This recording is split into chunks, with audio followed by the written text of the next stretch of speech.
Hey, Waffle Gang, I do hope you are well. And happy Christmas Eve, you cheeky so-and-so. Today, we got a little compilation video. Give that warning out up front because I know some of you don't enjoy them. But I generally do them at this time of year, like Christmas Eve, Christmas, Boxing Day, etc. You know, to help you get through those preparations. If you're listening, you're doing all that kind of good stuff. So as always, wishing you a lovely day ahead. And if you're not listening tomorrow, happy Christmas to you. And let's crack on with today's selection of stories. Much love and happy Christmas. Now, today's first story comes from Raspberry1, who says, "Am I the arsehole here for considering calling off my wedding because my fiancé refuses to sign a prenup after I found out she has massive credit card debt? I'm just a middle-aged man supposed to be getting married in a few months to my fiancé. We've been together for 3 years, engaged for 1, and for most of that time, I genuinely believed we were on the same page about life values and most importantly, honesty. For background, I've worked hard to build a stable financial foundation. I'm not wealthy, but I own my home outright, have no personal debt, and I've been saving and investing since my early 20s. It's been a priority for me, especially since my parents went through a nasty divorce that ruined both of them financially. About a month ago, while we were discussing wedding costs, I brought up a prenup. Not in a cold or controlling way, I just wanted to protect the life I've worked hard to build. I was upfront that I'd still be fair and the agreement wouldn't leave her with nothing. I expected an adult conversation. Instead, she immediately got defensive. She said things like, "So you're already planning for a divorce? And I thought we trusted each other."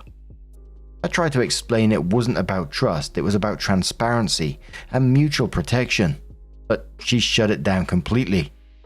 That's when red flags started popping up. She became evasive every time money came up, and I started noticing weird things. Credit card offers in the mail, a few missed payments on shared expenses she said she'd cover, and lots of "I'll handle it later" energy. So I asked directly if she had debt. She admitted it. $92,000 in credit card debt. Not student loans, not a mortgage, credit cards. She said it accumulated over the years from unexpected expenses and a few dumb splurges, but she never told me about any of it until I forced the issue. I was stunned. We're about to merge lives. This woman was about to legally become my spouse, and she didn't think I deserved to know that she was 6 figures in the red. I told her this made the prenup non-negotiable for me. I need to protect myself not just emotionally, but financially. I told her I was willing to still move forward, but not without something in writing that protects my premarital assets. She lost it, called me selfish, said I was turning love into a business deal, said my house and money should be hers too if we're truly a team. Since then, she refused to talk about the prenup again, and we're barely speaking. Even her mother called me and accused me of humiliating her daughter and being materialistic. All I want is to not be liable for a debt I didn't create and to make sure the life I built before this relationship is protected. So now I'm seriously reconsidering the whole wedding. Not because she has debt, but because she hid it, then refused to take responsibility, and now is treating me like the bad guy for trying to protect myself. I'm almost certain that she could pay her debt since she is a part partner in a friend's business, but she just refuses to. Am I the arsehole here for thinking about walking away?" Sweet interview says to this one, "Not the arsehole. I'm glad you found out before you got married, and I'm more glad you didn't push on purely as you love her. She showed you clearly she cannot be trusted and finds no fault lying to you. That all she was actually wanting was for you to be liable for her debts and for her to get her hands on your savings so she can keep spending. Without respect, trust, and love, there can be no marriage. As hard as it is, she couldn't have loved you if she was happy to lie and trap you with her debt. I'm just glad you brought up the prenup, or you might never have discovered the truth." Opie responded saying, "Yeah, for me, trust is the most fundamental thing in marriage. That's why I chose to let go." Honest Weird says, "Not the arsehole, you definitely did the right thing. It is a huge red flag, and credit card debt meant it could even go up if she spends money all the time she doesn't have." Opie says, "And the thing is, she has the ability to pay all these since she's earning passively from her friend's venture. I don't know where her income went." JRM says, "If she was hiding this from you, she likely was hiding more things. and that includes where the money went. Alexin says she clearly prioritized her comfort over financial transparency. That's a huge breach of trust. And that last comment was exactly it. It's just such a huge, massive breach of trust. Now, this isn't just about the 92k debt, which is absolutely shocking in itself. 92k. And that's not through education or anything like that. It's just flitted away by the sounds of it, OP said. But it's about like hiding it, the concealment of it. Important financial information like that when you're getting married, and then her reaction to it afterwards. When you're tying finances in a marriage like this, it's just so important that this kind of information comes out up front. And quite simply, you're not being materialistic in this. You're protecting yourself from a debt that you didn't create. 92k, again, that's so huge. And I thought you was being quite reasonable in this situation, because I was like, I would be seriously reconsidering everything. Like we said at the very beginning, a huge breach of trust in this. You offered her a prenup. If she's not willing to accept that, then, you know, that's out. Definitely out. But at some point later, OP does come back in to update their post and says, so I wasn't planning to come back, but a lot of people messaged me, and honestly, it's been a hell of a few days. Figured I'd give an update. So yeah, the wedding is officially off. After I posted, I tried one more time to talk to my fiancée. Well, ex now. I told her I wasn't trying to be cold or controlling, I just needed to protect myself. I also said that if the roles were reversed, I'd completely understand if she wanted to do the same. I told her I could still move forward with the wedding if we signed a fair prenup, one that clearly said her debt is hers and my home and savings are mine if things go bad. I also said I'd go to therapy or counseling with her if this felt like a deeper trust issue. She didn't take it well. She said again that the prenup was an insult and I was basically planning for divorce. Then she started crying and said I was humiliating her and that I was destroying everything we had built over money. But that's the thing. It's not just about the money. It's about the fact that she kept a massive amount of debt hidden until she had no choice but to tell me. And even then, she only told me because I pushed for it. That's not partnership. That's avoidance. So I told her I couldn't go through with it. I called off the wedding. It sucked. It still sucks. We told the venue, cancelled what we could, and let people know. Her family is furious. Mine has been supportive, but trying not to say I told you so. I've lost a lot of money, deposits. It suits some family flying in from out of state, but honestly, that's nothing compared to what could have happened if I ignored my gut. She moved out 2 days ago. We've barely spoken. I keep second guessing myself even now. I didn't want this, but I also don't want to wake up one day in financial ruin, wondering why I ignored every red flag just to avoid hurting someone. Anyway, thanks for everyone who gave advice or just listened. I'm heartbroken, yeah, but I feel like I did the right thing. Doesn't make it easy, just necessary. And the top comment on this one came from Mightier Thor, who quotes OP saying, but I also don't want to wake up one day in financial ruin, wondering why I ignored every red flag just to avoid hurting someone. And then says, the other day there was an r/ask Reddit thread that asked what would you tell yourself from 10 years ago on a 1-minute phone call. I suspect your future self, 10 years on from now, will tell you to call off the wedding. Gee, where's the level of manipulation from her at the very end there, trying anything by the sounds of it. But what do you guys make of this situation? Maybe you got a different take on the matter. Let us know your thoughts down in the comments below. And let's move on to another story. Now, our next story comes from Maple and Pancakes, and it says, am I the arsehole here for telling my mother-in-law to stop calling herself mum to my baby? I just want to give you an update about my situation. I was so happy when I gave birth to my daughter 4 months ago. She's my first child, and honestly, it's been a roller coaster ride for me. My husband has been great, but the problem started with his mum. From day one, my mother-in-law has been very involved. She visited the hospital the day after I gave birth and was constantly hovering, offering advice I didn't ask for. I chalked it up to excitement. But then things started getting weird. She began referring to herself as mummy when holding my daughter. At first I thought I misheard, but she kept doing it. When I gently corrected her, she laughed it off like I was being silly. I told my husband it made me uncomfortable, and he agreed it was odd, but didn't want to confront her because according to him, that's just how she is. So I did. The next time she said it, I calmly said to her that, please don't call yourself mum around my daughter. It's confusing and frankly, it's not your role. She looked shocked, then told me I was overreacting and that babies don't understand titles at this age. I stood firm and said, maybe not now, but she will soon. And I'm her mum. You're a grandma. That should be a special title too. She got upset and left early. Later that day, I got a long text about how I embarrassed her, how she was just expressing love, and how I'm being territorial and insecure. Now some of my in-laws are saying I hurt her feelings and should apologize because it's not like she's trying to replace me. I don't think I'm being insecure. I just want to be clear. My baby will only have one mum. So am I the arsehole here for telling my mother-in-law to stop calling herself mum to my baby? Absolutely not the arsehole in this situation, and it's one of those things that might seem like a small thing at the time, but your points are completely valid that your baby will eventually understand titles, and being consistent around that does matter.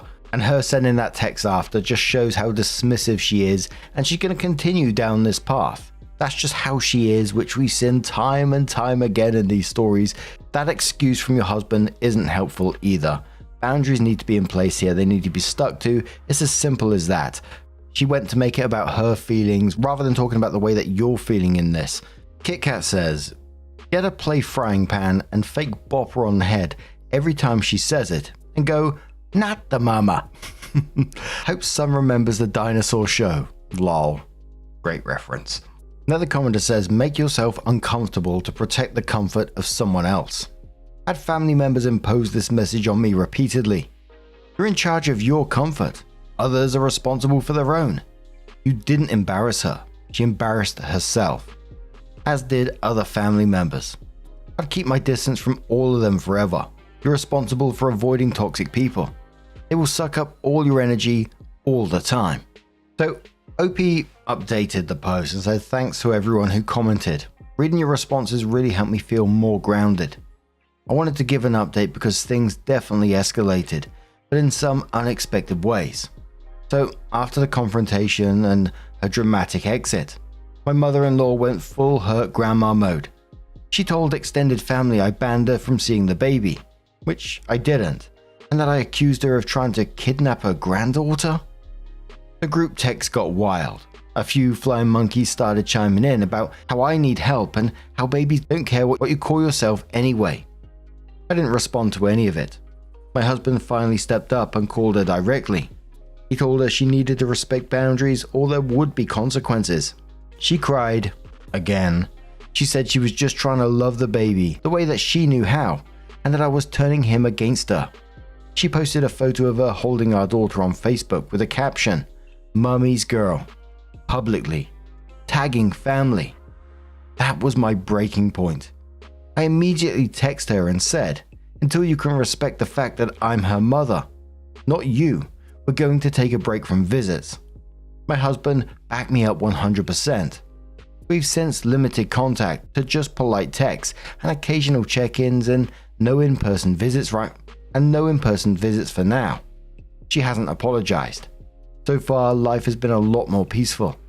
I've gotten some icy texts from a couple of family members, but more surprisingly, a few others reached out privately to say they had similar issues with her and respected how I handled it. Thank you for the support. The top commenter on this one said, but if she posted a picture with a baby calling herself mum, isn't that all the proof the family needs? Unless they are as crazy as her. In that instance, then none of them need to be around. I've never had anything that crazy challenge my parenting, thankfully, but that would be a hard fuck off from me. Any expression says those other people are part of the problem as well. When stuff like this starts, it needs to be called out. A couple of people let it slide and she never learned her lesson, so now you have to be the one who gets the bad rap. Personally, I would tell her that you aren't the only one who has had problems with her. Wouldn't go as far as to out them, but she needs to know she's fully in the wrong, and it's not just you that thinks it. Pink Raku says, oh my god, that's next level crazy. I'm so glad your husband is backing you up and you got some validation from other family members.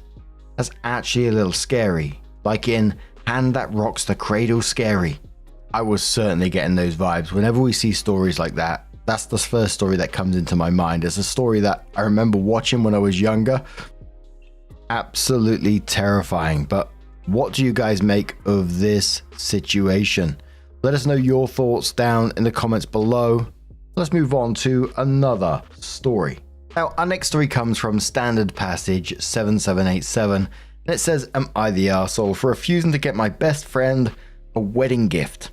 I, 23 female, have known my best friend, 24 female. Let's call her Maria, since we were babies. We have been inseparable our whole lives, and she is like a sister to me. We both grew up in a poor area, and our families struggle a lot with money.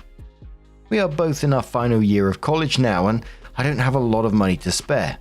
I have lots of student debt, and I work 2 jobs to have enough money for food and rent, etc. We both go to a very prestigious college, so we have worked very hard to get where we are. Around 6 months ago, Maria met a guy at the shop she works at called Mike, 33 male. They started dating pretty quickly, and Mike is very rich. He's the definition of living off daddy's money. At first, I was a little bit skeptical, as obviously Mike is quite a bit older than her, but she seemed happy. After a month of them dating, Maria had changed a lot. She was missing lectures and tests to go on last-minute holidays to Dubai, Paris, New York, etc., and always coming back with designer accessories. After 3 months, she moved in with Mike, which upset me, as I had to sell our shared apartment because I could not afford rent by myself. I thought they were moving very quickly, but I didn't want to seem jealous or petty by bringing it up. Around a month ago, Mike proposed to Maria, and she accepted. I was happy for her, but after she told me her plans, I was shocked. Maria's dream since we were kids was to work for NASA, and she has worked so hard for this. She's taken internships there and was planning to apply there for next year. But her new plan is to get married, graduate college, and move to LA with Mike and become a housewife. The wedding is planned for this December, and it is the most lavish, expensive wedding that you could think of. Her bridal shower is next week, and she has asked me to be her maid of honor. While I don't approve of her plans, of course I said yes. She's invited me and some of her new, rich friends she's met through Mike to the shower, and she's made a group chat with all of us in. She sent us a list of the presents she wanted, which took me by surprise because this list included designer items and luxury furniture that I could not afford. The cheapest was $550. I'd planned to get her something sentimental and personal, not designer brands. While all the bridesmaids were discussing in the chat what they would buy for her, I messaged her privately and apologized that I wouldn't be able to buy anything. She completely went off on me, saying that my financial issues shouldn't get in the way of her wedding. I got pretty upset, as this isn't the Maria I've known my whole life, and she is well aware of my issues with money. I told her that if this is the way she's acting, I wouldn't buy her anything at all. She removed me from the wedding party chat, and I've had several angry messages from Mike and the bridesmaids telling me what a horrible friend I am. I'm very conflicted about whether I'm in the wrong. Am I the arsehole? I think overall in this, that the sudden switch around, she abandoned her NASA dreams for this relationship, the personality changed so quickly, isolating from old friends, completely different lifestyle, all of that is really concerning. But ultimately, I think it's one of those ones where people grow apart, people change. She's clearly changed in this situation, and because if you think about it, I would never look at one of my friends like that. I would never expect them to expend any amount on whatever event it is. If someone said to me, I can't afford that, it'd be absolutely fine. I wouldn't expect that kind of money anyway, by the way, but just to say, if someone said that they couldn't afford anything, it doesn't matter. You value the actual friendship, and that's what it's all about. So for me in this, I kind of just look at it as like parting ways. I know it's a horrible way to do so, but it comes across as she's a changed person now. But Prudent Border says, not the arsehole, but your friendship is over basically. Her values have changed. She isn't the same person anymore. And honestly, there are some massive red flags in her relationship. You cannot help her in this regard. It's time to let her live her life the way she wants. Your lives aren't compatible anymore. She's placing a gift over your shared history and what your friendship means. To be honest, being a bridesmaid is very expensive, and with her taste, it will be even more so. It sounds like she's putting having an expensive lifestyle over her own dreams. I think you need to do what's best for you. Do not go into debt for this wedding. I would decline being a last of the wedding party due to financial reasons. If she is a true friend, she would understand. Falcon says, yep. Would not be surprised if Maria wants a weekend luxury bachelorette in Turks and Caicos or something just as extravagant. Prudent Border says, yep. Honestly, there is no way OP could financially handle her expectations. You have to love the guilt card though. Her old friend is only happy to spend other people's money, but if it means so much to her, she would cover the costs. Captain says, not the arsehole. She dumped you with a shared apartment that you can't afford, and then is mad that you can't afford things. And your financial situation shouldn't ruin their wedding. Like, what? Does she think you're out here being poor just to spite her? Does she think that you just fall behind on your bills and skip a few meals so she can have a fancy handbag? This girl doesn't care about you, and she's made it very obvious. OP comes in with an update around half a month later and says, thank you everyone for your comments. It's been 3 weeks since I dropped out of the wedding party and I'm still getting calls from Mike and the bridesmaids. I spoke to a couple of friends and asked advice, and like a lot of comments said, they just advised to be there for Maria and try to reach out if possible. I messaged her last week asking to meet for a coffee. After being left on red for a few days, she agreed. I spoke to her explaining my concerns about the marriage and why I decided to drop out of the wedding party. She stayed silent through all of it, and when I finished she broke down in tears, so badly she couldn't speak. I took her back to my place, and once she calmed down, she explained what was really happening. Like I said, Mike lives off his parents' fortune. Turns out his parents had a deal. He could only continue using their money as long as he got married by 35. As he was quickly reaching this deadline, he found a young, pretty girlfriend and rushed into marriage so he could continue his luxury lifestyle. Maria found this out at family dinner back in July. Maria tried to confront him, but he threatened her with taking all the money and leaving her jobless, and without a place to live. Mike's parents also have a prenuptial in the works, and Maria confessed she has been stalling it as long as she can. She also explained to me that the bridesmaids/new friends had been picked by Mike as daughters of his father's friends, and they all made fun of Maria for being previously poor. Because of this, she felt like she had to change, hence the dramatic personality change and expensive registry. It all went down after I dropped out of the party. Maria caught Mike cheating with an even younger girl. She found messages of them sexting and evidence of her coming to their house. She confronted him and he denied everything, deleted all evidence and tried to gaslight her into thinking she made it up. She was sleeping in the spare room until we met up, and right now she's staying on the couch in my apartment. Last night she officially called off the engagement, and both me and her have been receiving hateful messages all night. We're making a plan at the moment to help her cut ties with Mike, get back on track with college and find a job again.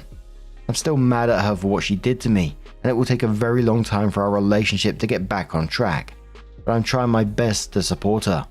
Again, thank you everyone for your comments and feedback. I really appreciate it. While she still has a long way to go, I'm happy to see that the person that I knew and loved is slowly coming back. Cheshire says you're a true friend to Maria. Good to see she knows that now. Historical says I suggest you don't trust her. She can say whatever she wants about her ex, but she chose to give everything up for money. This already really showed the person who she is. But now, I'm going to turn this one straight to you guys. What do you guys make of this situation? Let us know your thoughts down in the comments below. Our next story comes from Over Tampons from the Am I the Arsehole Here subreddit. And it says, Am I the Arsehole Here? Husband refused to buy me tampons. Now, just a warning before we do get into this story, there's going to be talk of blood within this story, so if you do want to skip it, please feel free to do so. Timestamps are always down in the description and along the timeline below. Thank you. It starts. I'm sorry in advance for grammar and errors. On an iPhone typing this. For starters, I 24 female, a stay-at-home mum, and my husband 30 male is the breadwinner. I like to think I do my best to take care of him. We also have a 1-year-old that I am the primary caregiver for. Now to the main point. Yesterday, I woke up to find my period had come. I'm currently weaning from breastfeeding. This affects my cycle. It was very heavy and I bled through the sheets and on the bed. My husband was not happy because he had to help me clean up. I was soaked in blood. After I cleaned myself, I cleaned my mess and washed and scrubbed the bed. My husband was still not happy. Later that day, I noticed I was low on tampons, so I called husband and asked him to please pick me up some. To my surprise, he said, no. I asked if he'd do pads then. He replied, no. I was kind of shocked and asked, what am I to do? He said, well, are you paying for them? I'm obviously confused at this point when he then states, if you can't pay for them, sucks to suck, and hangs up. So, being on my period, my emotions are everywhere. I don't know what I'm supposed to do. I've been crying non-stop and I'm down to 4 tampons. I feel humiliated and I don't live close to family. He has my car and I have no money or savings. Gave him everything when I became a stay-at-home mum. And I don't even know what I'm supposed to do. I asked him again last night and he said, you got the money yet? He made me sleep on the couch as to not bleed through again.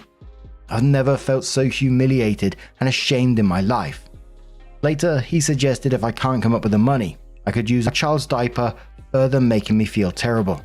I finally felt some surge of confidence and asked him if he thought of me as a wife or something less than human, that he's putting me in mental distress and humiliating me by suggesting such a disgusting thing.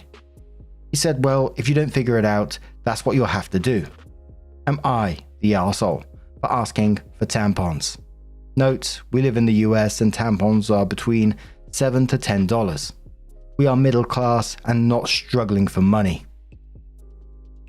A mini update in the same post that said, I called my sister. She's my big sister. She's so sweet.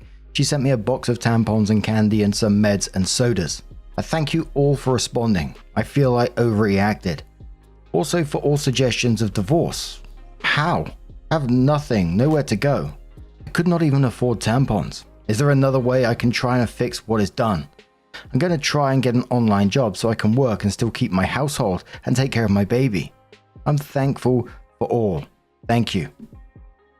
Now from that mini update, I can already feel how the comments are going to go, and it's exactly the same way that I'm feeling. There were so many red flags within one post, getting angry at you for having natural bodily functions, refusing to buy tampons, necessary hygiene products, making you sleep on the couch to avoid bleeding through. I mean, what kind of fucking scumbag is this? And it only gets worse when he's suggesting that you use your baby's diaper, and of course there's controlling all the finances, isolating you. You said that you don't live in a family and don't have access to transportation. You know, it's all red flags. It just comes across like all the behavior that we're seeing in this is abusive behavior. So, you know, we're going to go to some comments and hopefully the comments did get through to OP. But the first one says, this is financial abuse. Talk to your family, get a lawyer, file for divorce, take the child, get all you can from him. Different pin says, and damn, not just that. She's his wife, mother of his child, and he's pissed about her having an accident. Made her sleep on the couch. He's dehumanizing her and putting her between a rock and a hard place. I'm disgusted. I once had to trudge 2 miles in ankle-deep snow for tampons because my ex-boyfriend wouldn't drive me. He drove a stick and I had no car. Oh, he told me to pick up cigarettes while I was at it. I thought that was bad, but this takes the cake. ETA, for some reason people are bent out of shape by me calling this an accident. Have you ever farted and accidentally shit yourself? Well, some of us get our period and don't realize it, or some of us have a heavy flow and overfill. It's a biological thing that you can't always prepare for. Accidents happen, biological or not. Opie says, I cannot divorce. I can't even buy my own tampons. How am I to afford divorce? Commenter replies saying, you can divorce as the system does allow you to take on debt to do so. You can talk to your family about having them cover the costs and you pay them back.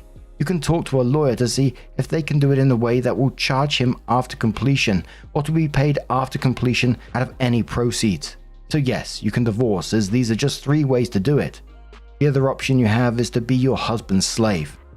Opie says, I'm not going to put myself in debt for a divorce. My family is against divorce, especially since children are involved.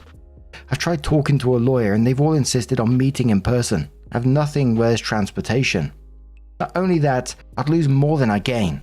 Commenter replies saying, then you and your family have resolved that it's okay for your husband to abuse you. Lawyers insist on in person and in private for your protection and theirs. I wish you well. So it was 7 months after that post that OP came in to update and said, I just came back to update. First things first, to answer some of the comments on the previous post. No, this isn't rage bait, unfortunately. That was just my life. No, the post isn't fake. My husband was just a complete arsehole. We'll elaborate in the update. Looking back now, I can very clearly see I was being abused mentally and financially, but not just me, my child too. Now for the update. As I said, my sister DoorDashed me supplies for my situation, period.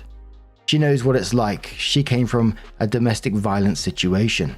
But what I didn't know is she had messaged my entire family about the situation, including my husband's parents. So he got the surprise of his life coming home to them, not me. Apparently they ripped into him until he was brought to tears, and that was just the beginning. Then my parents showed up. They live very far away from us, and they basically tag-teamed his ass. Apparently the guys at work got into his head that since I had a baby, I should have bounced back better. And he better be careful of me getting fat. What the fuck does that have to do with a period? I don't know. But they apparently just keep laying it on him. He also explained to me that he has gender disappointment. Yep, our baby isn't a boy. And I asked him, so you'd treat her like that? To which this man sobbed uncontrollably at my feet. We started marriage counseling and parenting classes, and I now have full assistance to our banks. They even set me up a just-in-case account for if he ever does this shit again. And he deposits in it every time he's paid, and only I have access to withdraw the funds. I don't think this one was necessary, but I have forgiven him for holding on to things like this. It weighs down on my heart, but I will not forget. But I will say it's only been 205 days since that post, and I feel like I have my dream man back. I have my sister to thank for that. Sorry if this is an update you didn't ask for or wanted. Sorry didn't get a divorce, but thanks for all the responses to my old post. Commenters say to this one, it takes a woman an average of 7 times to leave an abusive relationship. Trauma bonding is very real and very hard to break. At least you have funds to leave the next time he shows his abusive nature. I promise you, he won't change. It took me 3 times before it stuck with me. Wishing your daughter the best. Ancient Meal says, I can understand why you stayed, but you need to understand that his current behavior is only because his family shamed him. He refused to buy you feminine hygiene products, financially abused you, and when you asked for tampons, he wrote, it sucks to suck. He was getting some sort of sick enjoyment watching you suffer. He will revisit his past behavior again, but at least you have access to funds so you can leave him. He is blaming his work colleagues for his behavior. You must realize this is just an excuse. The gender disappointment is also an excuse. Becca UK says, but maybe him seeing how his family reacted might be a changing point. I'm assuming he has a good relationship with his family, and for them to have OP's back might have been a wake-up call. Hopefully it was, and the counseling helps as well. If not, then at least OP has funds if it happens again, although I'd maybe open a new account that he doesn't know about just in case. If it all goes well for the next few decades, it could be a nice retirement fund. I gotta be honest, on the back of that one, it just made me feel extremely anxious.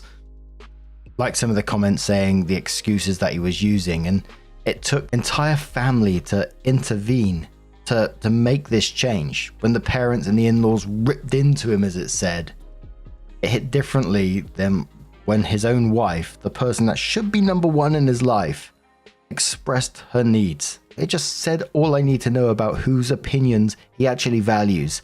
And for me, I just struggle to see that change lasting. I mean, maybe that's pessimistic, but you know, I've seen too much of this shit, and maybe that's just me reading too many of these stories. But all I can say on the back of this is that I really wish OP and the child all the best going forward. But what do you guys make of this situation? Do you agree with the comments after this one? Do you think change can actually happen? Let us know your thoughts down in the comments below. And let's move on to another story. Now, our next story comes from Clouds Raining from the Am I the Arsehole, and it was also cross-posted to the Pro Revenge subreddit, and it said, am I the arsehole for saying I'm bilingual when I know ASL? And it has a 2.5-year update as well. For context, some of my family members are deaf/hard of hearing. Because of that, everyone in my family knows ASL. It was actually my first language because my dad is deaf. Most people don't know I know ASL because there usually isn't a reason for me to sign. I, 16 female, was with my friends and a new girl that my other friends know, 18 female. She was saying how she was sorry if sometimes she has trouble speaking because English isn't her first language. I told her it was fine and it wasn't mine either, and we moved on. Later that day, we were at a skate park and our ethnicities came up. She was bragging about knowing Spanish because her mum was from Mexico, and she turned to me and asked what other languages I spoke. I told her ASL. She didn't like that. She went on a whole rant about how it wasn't a real language because it didn't have culture. She kept saying it was glorified Morse code because all you need to do is know the alphabet. I tried telling her that wasn't true and it has grammar very different than normal English. Eventually I just said we should drop it, but she wouldn't. She's currently spamming the group chat with articles about how easy it is to learn, or social media posts about how ASL isn't a language, and even scientific papers about that gorilla, that new sign language. Spoiler alert, it didn't. Our friend group is divided because on one hand, ASL might be easier to learn than most languages, but some think it's not even a real language. Am I the arsehole? The top commenter on that one said, not the arsehole, that's some weird ableist nonsense. It's totally another language. Hell, it's right there in the acronym. Cassidy says, hopping on top, deaf culture is absolutely a thing. I know some ASL, but I'm a member of the disabled community who have our own separate culture. Deaf culture is a whole thing. They have their own social norms that are vastly different from other cultures. They have their own jokes, their own manners, their own nuanced etiquette. Saying that ASL doesn't have a culture is 1, ableist, 2, wildly wrong. Seriously, tell the person to go watch a YouTube video on it. They are very, very mistaken. Not the arsehole. And Photogenic says 1000% not the arsehole. I'm fluent in American Sign Language as well, and it is definitely a foreign language. All 50 states to some extent, some more than others, recognize it as a foreign language. Your acquaintance is mistaken and ignorant of ASL and deaf culture and needs to step off. All I felt from that is that this friend, whole identity seems to be like, I'm the multilingual person here, and OP is basically threatening that, so the friend doesn't like it and is trying to bring OP down. But it was around 2.5 years later, OP came in with a post which was presumably on the pro-revenge subreddit that said, I became fluent in Spanish to spite an ableist and got her expelled from college. Background, some members of my family are deaf/hard of hearing. Runs in the family. So we all know ASL in my family. ASL was my first language. I had to go to speech therapy because I almost never spoke out loud at home. Even now when I get overwhelmed, I sometimes end up signing by accident. Also in my city, pretty much everyone goes to the 2 huge state schools in the area. Me and the ableist ended up going to the same college. So about 2 years ago-ish, I, 16 female then, 18 female now, had an altercation with a girl. 18 female then, 20 female now. Now my friends were hanging out with. She claimed ASL was not a real language, and then she knew Spanish, that it was filled with rich culture, which it is. But that doesn't mean you get to say that ASL isn't a real language with real culture. She said it was a superpower I didn't possess. It ended up dividing our friend group over whether or not I could say I was bilingual. I was a shy and meek person then, so I didn't really stand up for myself. I went to the r/am I the arsehole subreddit to see if I was going crazy. Many people responded to my post telling me that I wasn't overreacting or in the wrong. I knew deaf culture is so rich and diverse, but all these strangers encouraging and validating me helped me to fully process what was happening. Deaf slams, and it says Devia, which I hadn't heard of before, but it says on Google Devia, if I'm pronouncing that correctly, stands for Deaf View /Image Art. and is a genre of visual art that intentionally represents the deaf experience and culture. Opie continues, the nursery rhymes I grew up on, etc. That all seemed foreign and maybe strange to hearing people, are all things I feel at home with. When I tried explaining things to the girl, she didn't want to hear it. Even some of the people I called friends were saying I was in the wrong. ASL is a joke of a class to them. This made me so mad. The amount of times I had seen my family experience ableism growing up, having to fight for my family at such a young age, just for my friends to turn on me like that. I told this girl, if ASL is so easy, why didn't you learn it? She said it wasn't worth her time. She told me I should learn a real language. I was fuming, but I realized she had just kind of admitted that ASL was difficult to learn. She was nervous. I was 90% sure she couldn't just breeze by learning ASL. I decided then and there I would learn Spanish to prove that my first language was real and important. I went to the library, checked out books on Spanish. I signed up for the paid language learning program my library offered for free. I took dual enrollment classes at a local college. When I later got into college, I tested into Spanish level 3 and continued studying. I got a job, unrelated to my revenge quest, where it turned out a lot of my co-workers spoke it. So this gave me an opportunity to learn the nuances, slang, etc. This helped me not sound like an excerpt from the textbook. I put my phone in Spanish. I text with people who could only speak Spanish online. After about a year of constant immersion, my co-workers told me I was sounding pretty good. I'd already had to learn English when I first went to school. I think that made it a lot easier. I found it to be a really beautiful language. I decided I need to step up my game even more than I already was. I watched movies and read books almost exclusively in Spanish. I went to the Hispanic area of my city constantly. I made friends there. I told them up front my plan. I was a little worried that they would react the same way to ASL that the other girls did, but they didn't at all. They were supportive and affirmed that sign languages are real languages. Having these new friends allowed me to shift away from this old friend group. I still skated with the old group from time to time, but it was nothing like how I was with the group before. My new friends understood what it was like to deal with prejudice from the world when their family didn't understand/hear English. They knew what it was like to feel like a foreigner in two cultures. They understood how it was to be a translator by the time you were in elementary school. I could relate so well to them. By the time I had been learning the language for almost 2 years, I had just about forgotten why I'd set out to learn Spanish. Then I got a text from the group chat the ableist girl was in.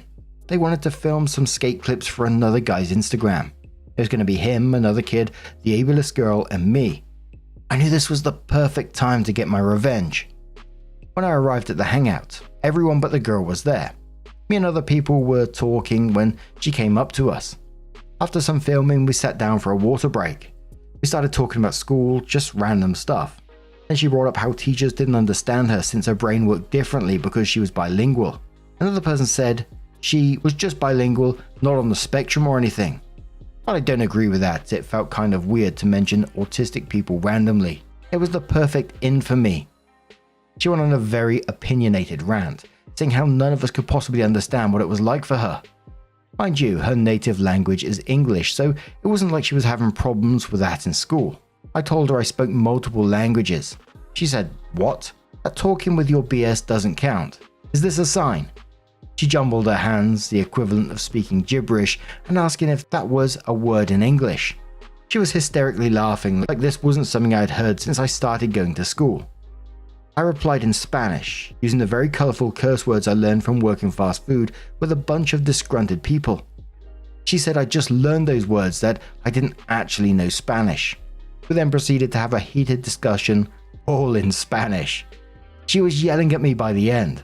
The two other people were now very confused. I explained to them that I learned Spanish out of spite, to prove ASL was a real language. I said that Spanish was an easy language.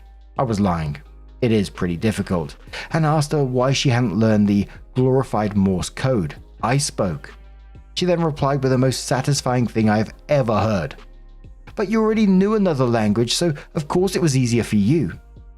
She tried to backtrack after I caught that, but it was too late. She was already throwing a temper tantrum. I told her that ASL and deaf culture were as real as Spanish. After that massive blow up, we all just went home.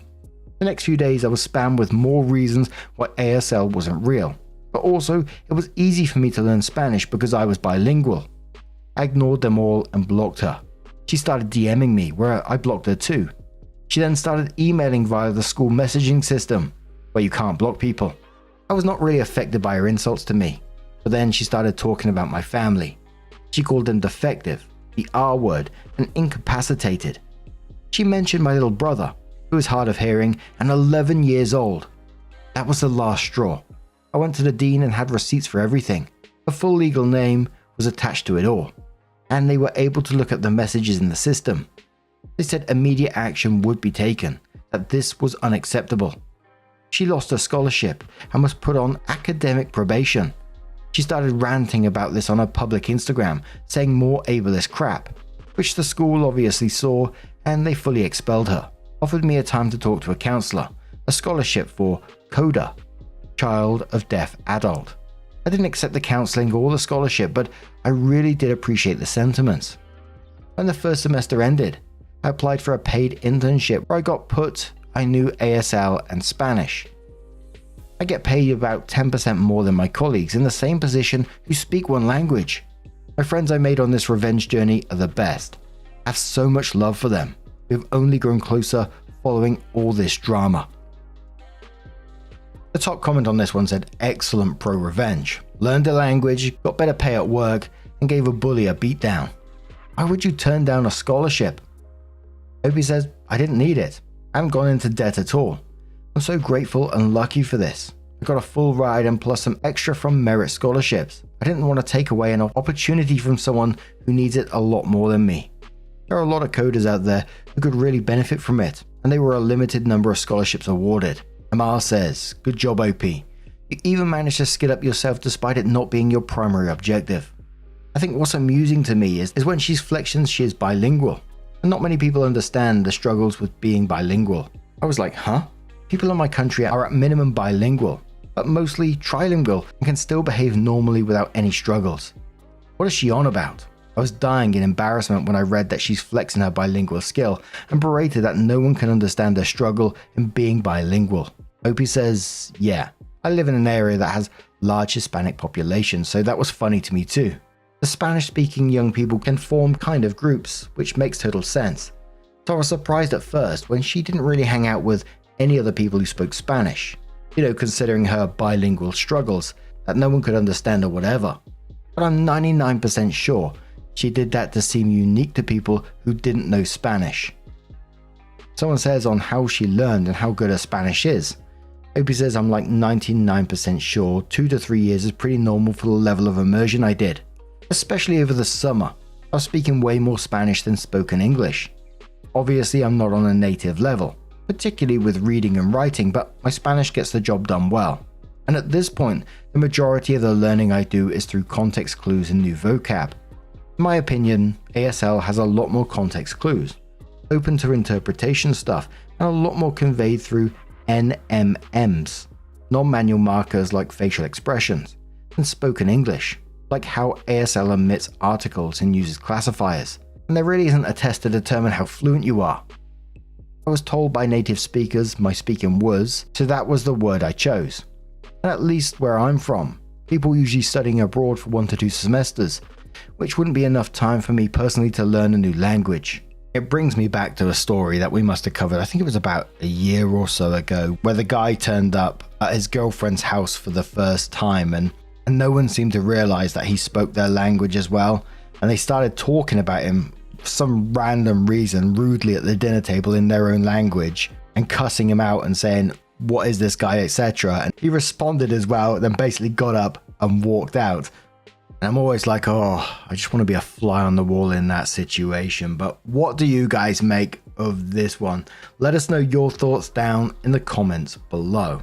Our next story comes from Feeling Camp 8847, and it says, am I the arsehole for stopping my boyfriend's proposal at our best friend's wedding? I, female 26, and my boyfriend, male 25, attended a mutual friend's wedding. They're very close friends to us and brought my boyfriend and I together. My boyfriend and I are coming up to our 3-year anniversary, and things were getting pretty serious. Enough so that I very much wanted to marry him. He's sweet, chatty, typically considerate and empathetic. He's the person who I thought would be the first to show me what a truly healthy and compassionate relationship was like. He's very serious about us too. We've had long talks about marriage and it seemed we're in agreement with no formal declaration. We'd even gotten as far as looking at rings. So the chance of a proposal was more of a when, not if. A few weeks before the wedding, us and the engaged couple at the time were hanging out. The topic of weddings was very prevalent and my boyfriend had cracked a joke about proposing at our friend's wedding. The to-be groom joked back and said, "That'd be funny as hell." This was followed by me and the bride-to-be both shutting it down, trying to be serious, but also not thinking he was serious. He was. During the reception, everyone had made their speeches and people were getting their food. While our table was waiting, my boyfriend went up to the DJ and after, they played my boyfriend and I's favorite song to scream sing in the car together. Story of My Life by One Direction. I look at him smiling and he's looking around. All of a sudden, he grabs a fork, stands up and begins clanging on a glass. Immediately, the whole dining room looks over. I stand up and whisper the words, "Not right now." His face drops and he yells a mix of, "I'm sorry, I was just joking." After he sat back down, I verbatim said, "Let them have their moment. Let's make this our own." He wouldn't even look at me. When it was time to get our food, he immediately goes towards the exit. I followed and tried to catch up to him, but couldn't find him. I texted him twice and called him a couple of times, but got no answer. So I went back to the reception. After not hearing from him for about an hour and a half or so, he returns, sits down, and doesn't even look at me. The rest of the night was terrible. It looked like his dog just died, and I'm trying to make the best out of the night, but felt like I was just his shadow. I was prepping for a breakdown or maybe a fight in the car, but the only thing he said was, "I don't want to talk about it right now." And the drive was just quiet and awkward. He sent me a long text about how hard it was to get the ring, how he felt rejected by his closest person, and that I embarrassed him. I tried to explain that it's not that I didn't want to marry him. It was our best friend's wedding, and they deserve their moment. That we should create our own and not piggyback off theirs. He got offended and said that if I wanted to marry him, I wouldn't have stopped his proposal in front of everybody. This situation perplexes me. I've never seen the appeal of proposing at someone else's wedding, and tried to handle the situation in a way that I felt was calm and chill. But he's very adamant that I ruined the proposal, made him look like an arsehole, and thus I'm the arsehole. Am I missing something? Should I admit I was wrong and have just let his proposal go at our friend's wedding? I always find surprise public proposals in general is a bit off anyway. I mean, if you know someone wants that, if you know they're 100% going to say yes, then I think that's one thing. But to just spring this on someone, it puts them in a tough spot straight away. But doing this at someone else's wedding as well? Double whammy. You were right, this day was about them, and doing this is stealing that attention away from them, people who has likely spent thousands on their day. And it also puts you in an impossible position. So you were right to do what you did in that situation, in my opinion. And the saying to you, "If you wanted to marry me, guilt trip," is just manipulative. You can absolutely want to marry someone and also want the proposal that isn't, taking over someone else's day at the same time. But like I says, not the arsehole. It was bad taste for him to propose at the wedding. It would have been unfair to the bride and groom, not to mention tacky. He needs to get over it and move on. Out of all the possible scenarios to propose, he chose the worst options. He did the right thing by stopping him. No one knew he was going to propose, so he shouldn't feel embarrassed. Opie says I did try to tell him that. Our friends, the literal hosts, weren't even that mad after I explained the situation. They just said thank you for stopping him, and no one else really said anything about it. NYC says, not the arsehole, you and the bride shot him down when he floated this idea. You didn't reject him. You rejected the timing of the proposal and the location. This was their wedding day, not a day for him to shine a spotlight on you. What he was doing was tacky, and you tried to stop him discreetly. If he looks like an arsehole, it actually is that. He is the arsehole. Own it, dude. Maybe he's not as awesome and as good at healthy relationships as you thought he was. XL Pager says you need to pull the Uno reverse card. One of the qualities important for me in a life partner is consideration. Consideration for themselves, their loved ones, friends, family, and general social decorum. Not only is proposing at someone else's wedding tacky as hell, it showed a lack of consideration for your best friend, his wife, their families, yourself, and me. When I tried to speak to you about it, you've been refusing to sit down and talk this out. I need you to give me space while I figure out if I can still see a future in you and this relationship. Not the arsehole. Lurker the Pip says 1. The bride said not to do that. 2. You said not to do that. 3. He didn't ask them permission. 4. He's selfish. Take a good look at his behavior. Is he the bride at every wedding and the corpse at every funeral? What he attempted was incredibly wrong. You did the right thing. Show him this post. Not the arsehole. So, OP did come in with her update and said, I responded to a few comments, but before proceeding with our convo, I read almost every comment, hoping to gain new perspectives and see the situation presented from a different light. After I got home from the wedding, my boyfriend and I texted back and forth. After he went to bed, I made my Reddit post because I absolutely felt like an arsehole. I was second guessing everything and thought the night would have gone better if I just let him do his thing. After seeing the responses to my post, I'm more solidified in that I made the right decision. Yes, the night was ruined, but I'd be more comfortable with my life moving forward. I gave my boyfriend and myself a day to think about this and come back with clearer heads. That was yesterday. I took a lot of people's advice and tried to reflect on this behavior was a grand showing of any smaller reaction. The stonewalling isn't super new. In fights at the start of our relationship, he would get quiet and make a small showing of secluding himself. I'd counter this by giving my boyfriend his space and telling him that moving forward to just say he didn't have the words to talk about it and we can reconvene when we're ready to talk.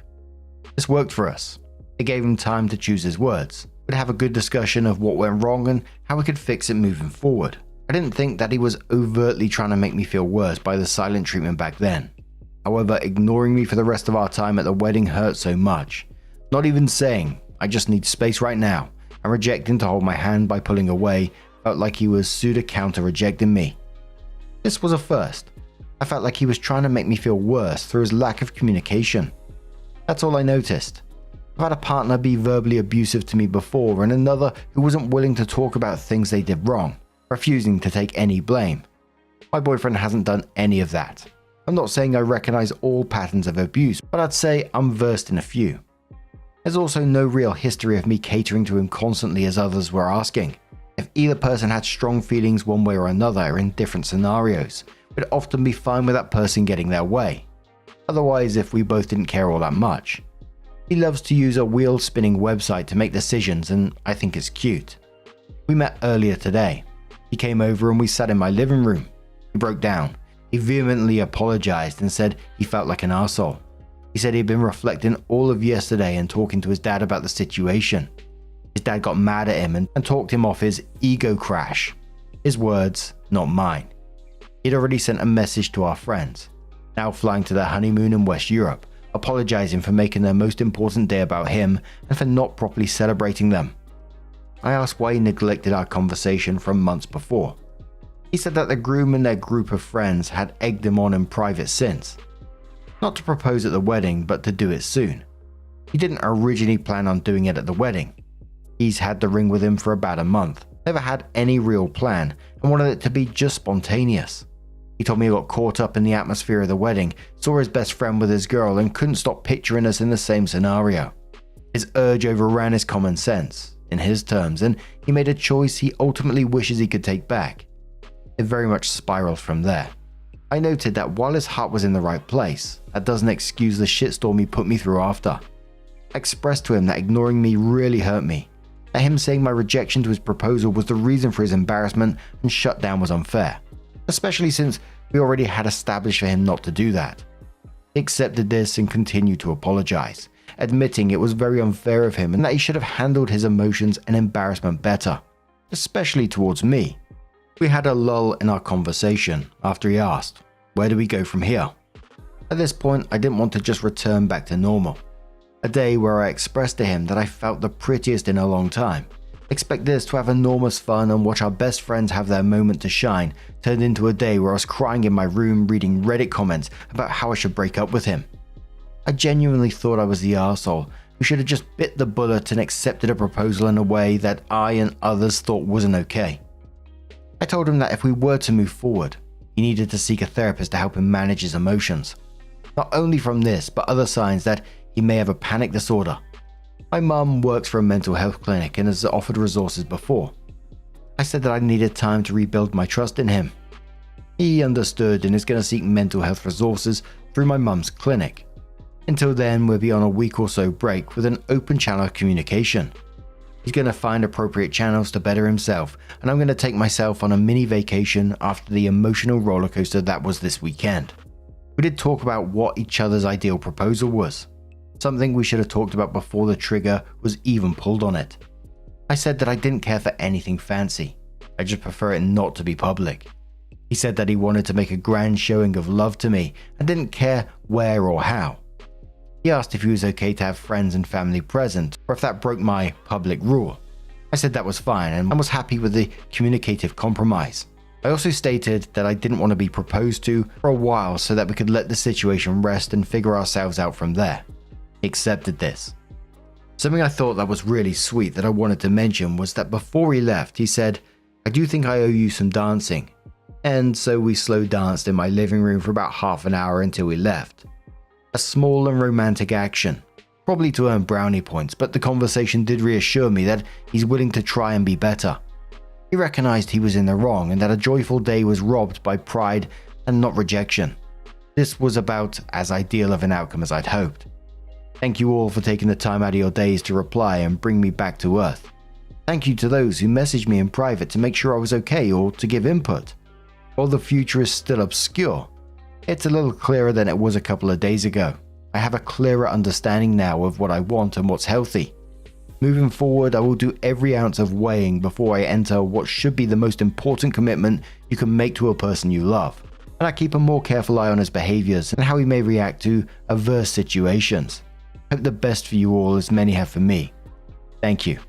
Is this one of those stories that we can say communication wins the day, or maybe you still got some reservations on the matter? A lot of people in the comments on this one were saying, communication does win the day, and glad that they was able to talk it out and not just break up immediately, etc, etc.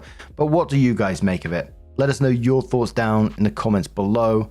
Let's move on to another story. Now, our next story comes from a throwaway account and says, "Would I be the arsehole if I tell my friend to stop with her coping mechanism?" I'm on a throwaway account because my friend group absolutely knows my main Reddit, and I don't want them finding this and making the situation worse. So, I'm trans, but I come from a culture where being trans is dangerous.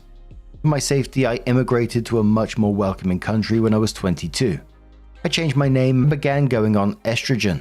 I am much more happier as when I meet people for the first time, they assume I am cis female. I have a small group of friends that I made 3 years ago. One of these friends has a rather interesting hobby. She enjoys going on social media apps and basically learning everything she can about a person. I'm not really sure why she does this, as it seems very weird to me, but she basically told me that she does it because of all the trauma she has from her high school friends, who basically manipulate or bullied her into thinking she forgot important info about them. Ever since then, she goes on social media or even listens to gossips about almost everyone that she knows, just so she never misses a thing.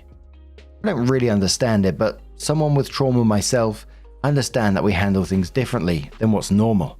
I haven't told my friends that I'm trans. I understand that it seems wrong, but I just generally don't trust people with that kind of information. It's not that I don't think they will be supportive. I just don't think that they need to know this. That, and I'm a little afraid of our dynamic changing as I love them a lot and can't stand to lose any more loved ones. I know that if it comes to a point where it's needed, I will tell them, but right now it's not important information. So this friend Amelia, fake name, was acting really weird around me. It felt like she was bringing up or talking about similar things that I haven't told anyone about. Not directly, but she'll say things like, example, "I heard about this place called restaurant that I went to when I was younger. The food seems interesting there."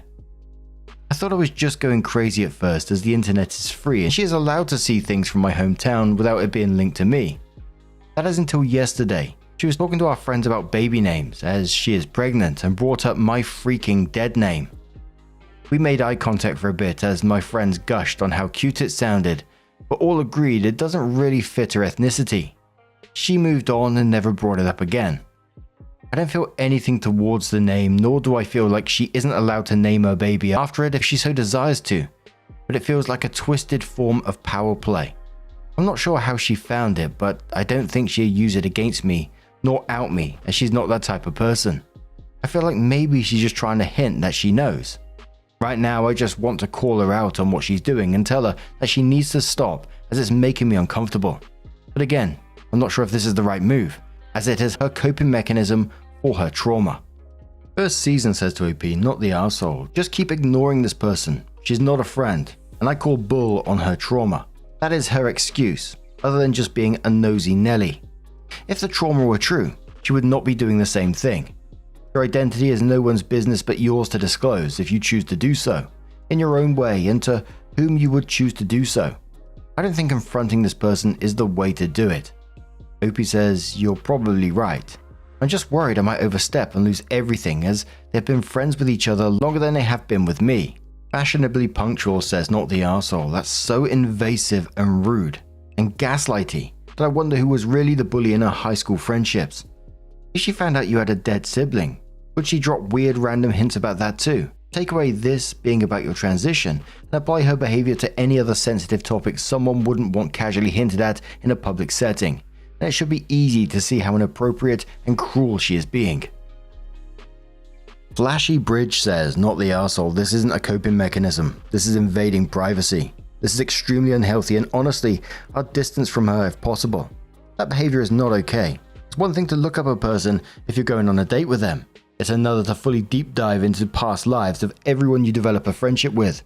She needs therapy if she thinks that's a healthy or acceptable coping mechanism. Tangerine Queasy says, I think if it's bothering you and you feel concerned, gently ask her in private if there's anything on her mind that she would like to say. It's possible that you feel sensitive and are connecting things that aren't there, or she is being a bit cruel teasing you with triggering information to get a reaction out of you. If she enjoys being nosy about people's lives in a private capacity, that's her deal, but using that information that is meant to stay private is not okay. P.S. I don't think you need to tell anyone that you are trans unless you want to. It's your business. Who you are, as you are, is all that matters. The details are irrelevant. So OP does update the post and says, first of all, wow, I just want to thank everybody for the nice comments and messages that were really sent to me. I'll be honest, the last 3 to 4 months have been difficult for me and the kind words I received really helped. On to the updates. Amelia gave birth to a healthy baby boy, and no, she did not name him after my dead name. I don't think I would have cared anyway because one, like I said, I don't feel any attachment or trauma with that name, and two, it's her loss if she names her son that because she is white as snow and I am Arab. Regardless, I still felt happy for her and celebrated her son because she was still my friend. Second, there's a trend on TikTok or Instagram where person A will record person B and film their reaction to hearing the sentence, I'm so hungry I could eat name. For those who might not know, the name they will say tends to be of a person that person B has a strong past with, like an ex or a dead friend or something. Me and my friend group went over to my best friend's house for a girls' night to spend some time with Amelia since she's been busy with her son. They did the TikTok trend, and since I don't really frequent social media nor post myself, I mostly watched and chit-chatted with other friends who also weren't super into trends. We were having fun till Amelia pointed the phone at me and said, "Hey, my name, I'm so hungry I could eat father's name." I was beyond shocked. My dead name has no meaning to me but my father's. Like a knife twisted into me. Hearing his name made me panic. I guess my other friends noticed and told Amelia to stop and delete the video. I basically disassociated during the argument, but from what my friends told me after was that Amelia claimed it was just a joke and a trend that people do.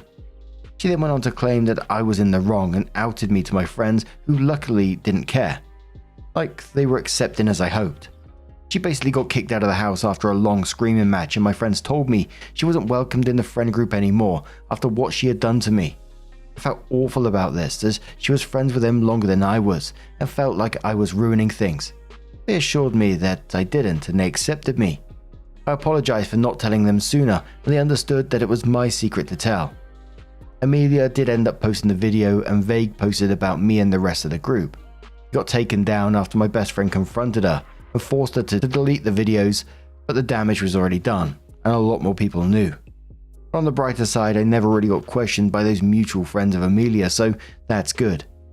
After that, we never really heard or paid any attention to her again. I finally started therapy, and my therapist was the one who suggested to update you all. As some form of closure, she said. So once again, thank you to Reddit for all the kind words and messages, and hopefully nothing else this bad happens again. The top comment on this one, I have to read it out, it was exactly the same as I'm thinking, but it said, what is wrong with people that this became a trend? Like, yeah, let's trigger people for fun. I read your original post. Glad you're doing better and that Amelia will no longer be in your life. And yeah, that was not a trauma response on her part. That was her just stalking and taking perverse pleasure in tormenting you when she knew you couldn't do or say anything about it. I fear for a child, frankly, but not your problem. Go heal and live your best life. And it definitely did feel like she was getting something out of it. She wanted a reaction from OP by bringing those up. Otherwise, why would you do it, quite simply? Absolutely awful person. And I'm glad that OP's friends were accepting. But what do you guys make of this situation? Have you heard of this trend before? Never seen it myself, but let us know your thoughts down in the comments below. Our next story comes from Fake Pisser, who says, my mum, female 48, is trying to force me, male 17, to fly to another state and take a pre-job drug test for my brother, 22. To be honest, I have done this in the past. I've taken pre-hire drug tests for him. I hated doing it, but I did it. We look enough alike that on his driving license we pull it off, and people at those clinics are more busy making sure you don't sneak something in your pants than with ID pics. My brother asked me first because he knew he was going to apply a couple of months ago. I said no and told him to get clean, and he got pissed at me. Then got my mum to take his side, and here we are. I hate doing this because I hate that I'm doing something illegal, and I hate that my brother won't stop smoking weed long enough to get a good job. I have nothing against weed, I just don't smoke, and I hate how lazy and irresponsible he is. I'd have to fly out and miss some school, but my mum is threatening to revoke my work permit. I work at a burger place part-time. I love my job, but I can only keep it if my GPA stays high, and my mum and my guidance counselor sign a permission slip. Don't want to do anything illegal anymore. Don't want to keep bailing out my brother. I hate doing this, period. My mum also threatened to kick me out of the house, but I think that one is a bluff. I would have to fly out Sunday and have a big chemistry test on Monday. I feel like I have no way out. This sucks. Let me know if any good ideas come to mind to help me do the best thing. Mr. Jules suggested to OP, just tell them you smoked weed. OP says, didn't think of this. My mum would probably drug test me to check because we've been fighting over this. I should have thought of this sooner. Damn. Thanks, this would have been genius. Another commenter says, this looks like the best option, since she doesn't seem to give a shit if the other brother does it. OP says, nah, she never cared he did anything. But if I get a B instead of an A, all hell breaks loose. I get grounded, lose my laptop, and no TV and no friends. Doesn't seem balanced. OP on how he's faked tests for his brother in the past. OP says they never let me go alone. He always walks in with me to make sure I don't chicken out. Then when they call his name, he puts a magazine over his face or just bends down and looks at his phone. Great idea though, so thank you. OP also says, but I can't go to jail or suffer some legal consequences if I get caught trying. I don't want to lose my scholarships or even my acceptance to my future college. OP on how his mum can revoke his work permit.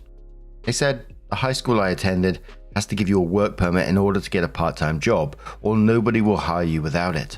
But the rules are that you have to maintain a high GPA, and your parents have to sign a consent form. Once you have all that, your guidance counselor will give final approval. Those are the rules, so my mum can go to the counselor at any time and say she's no longer content to me working. She can say anything from behavior problems at home to I need more time for homework and family. Anything. That would be it. They revoke my work permit and I get fired. I always find situations like this absolutely heartbreaking because I think, that's a very small part of OP's life that we've seen.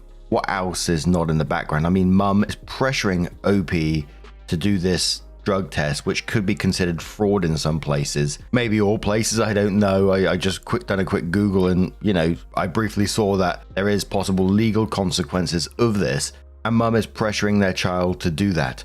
But someone else says to OP, tell her if she revokes your permit, you will tell your school counselor why she is. Then she will really be in trouble. She will get super pissed, but there is nothing she can really do. She also cannot legally kick you out of the house until you're 18. Stay strong, kid. If you get caught doing this, your whole future is ruined. And I don't want that to happen. It sounds like you have a good head on your shoulders. You're right, your brother could easily clean up his act if for no other reason than to just pass the test. It's not that hard to stop smoking weed for a few months. I do not smoke, but I have a few friends that do, and they have all quit before for job drug screenings. It's a slight inconvenience and saves them money.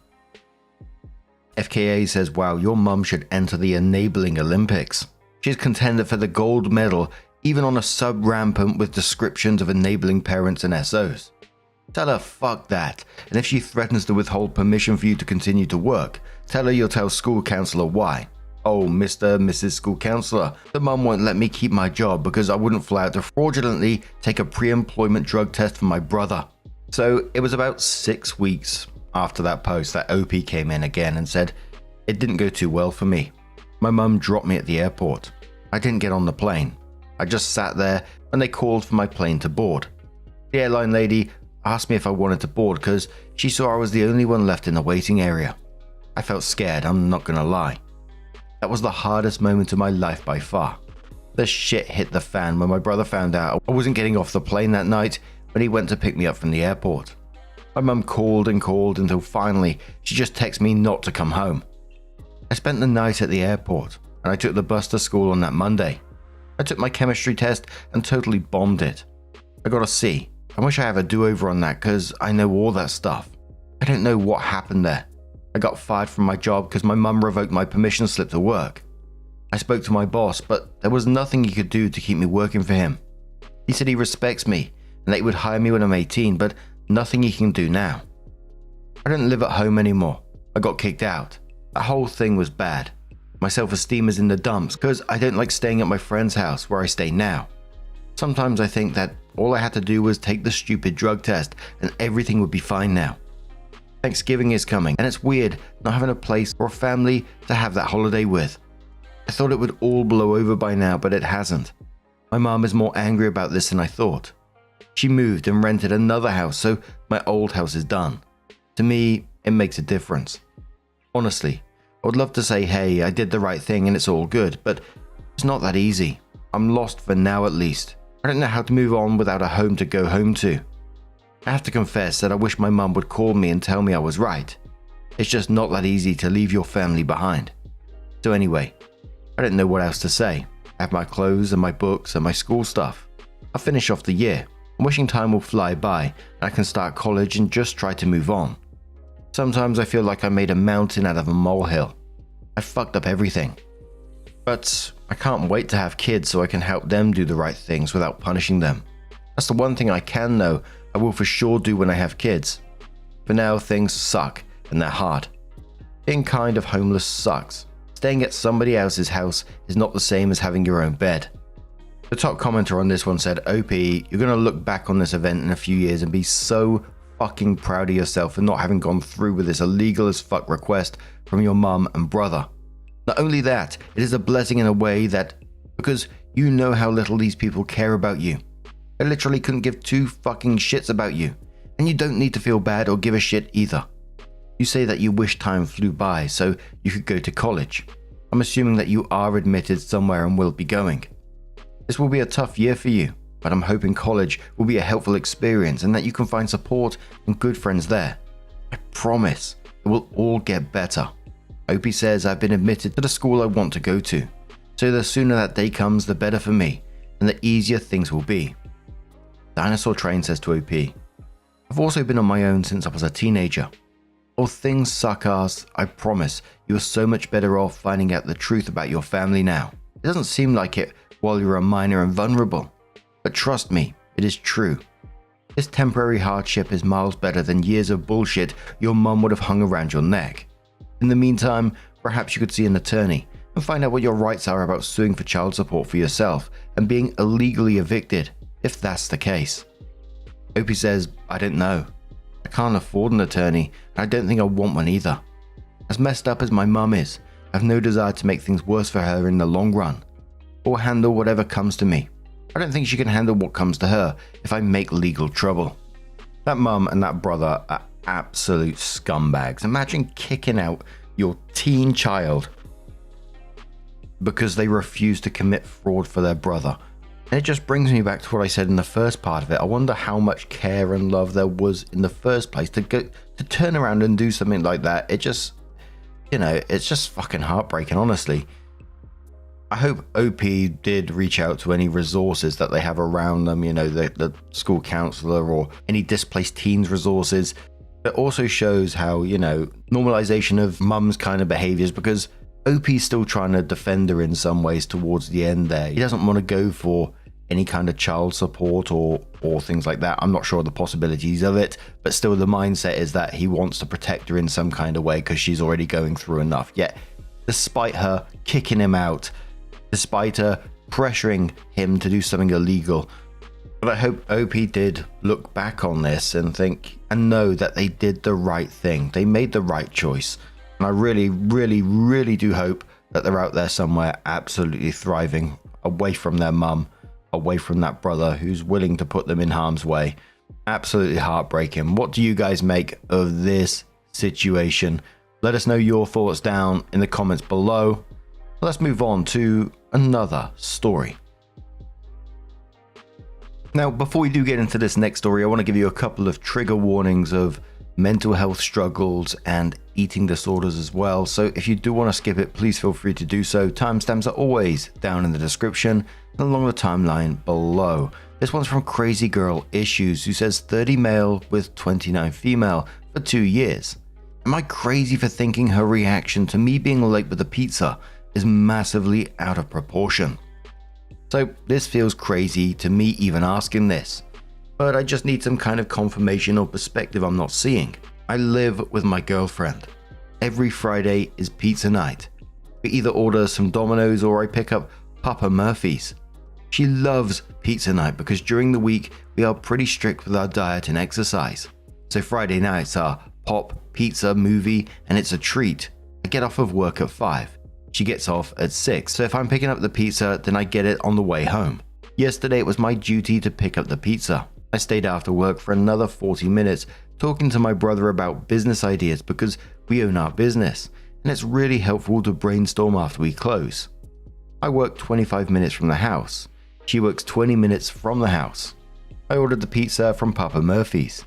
You have to bake it yourself at home for 15 minutes at 5 and plan to leave work at 5:40 with the intent on getting the pizza and being home in time to throw it in the oven and have it done within 5 to 10 minutes after she walked in the door. Well, I get the pizza and there is a traffic accident on the freeway. It delays me 15 minutes. When I get home, which is about 2 minutes after she did, she is all, I'm really disappointed that you didn't get the pizza here faster. You know how important it is, etc. I explained to her that there was a traffic accident and that I had planned to be here in time to have it done. She then goes on a rant saying that I should have left right at 5 so I would have for sure get the pizza here in time and have it ready for her when she got home.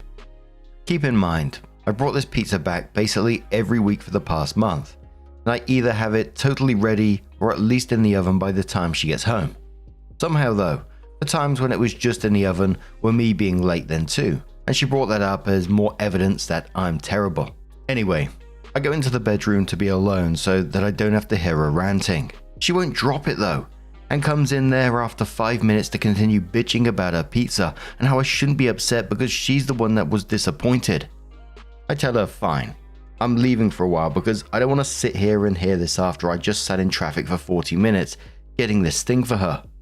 She then flips out and tells me I shouldn't come back if I'm leaving, chases me out the door and screams for me to pack my things and take them with me before I go, etc.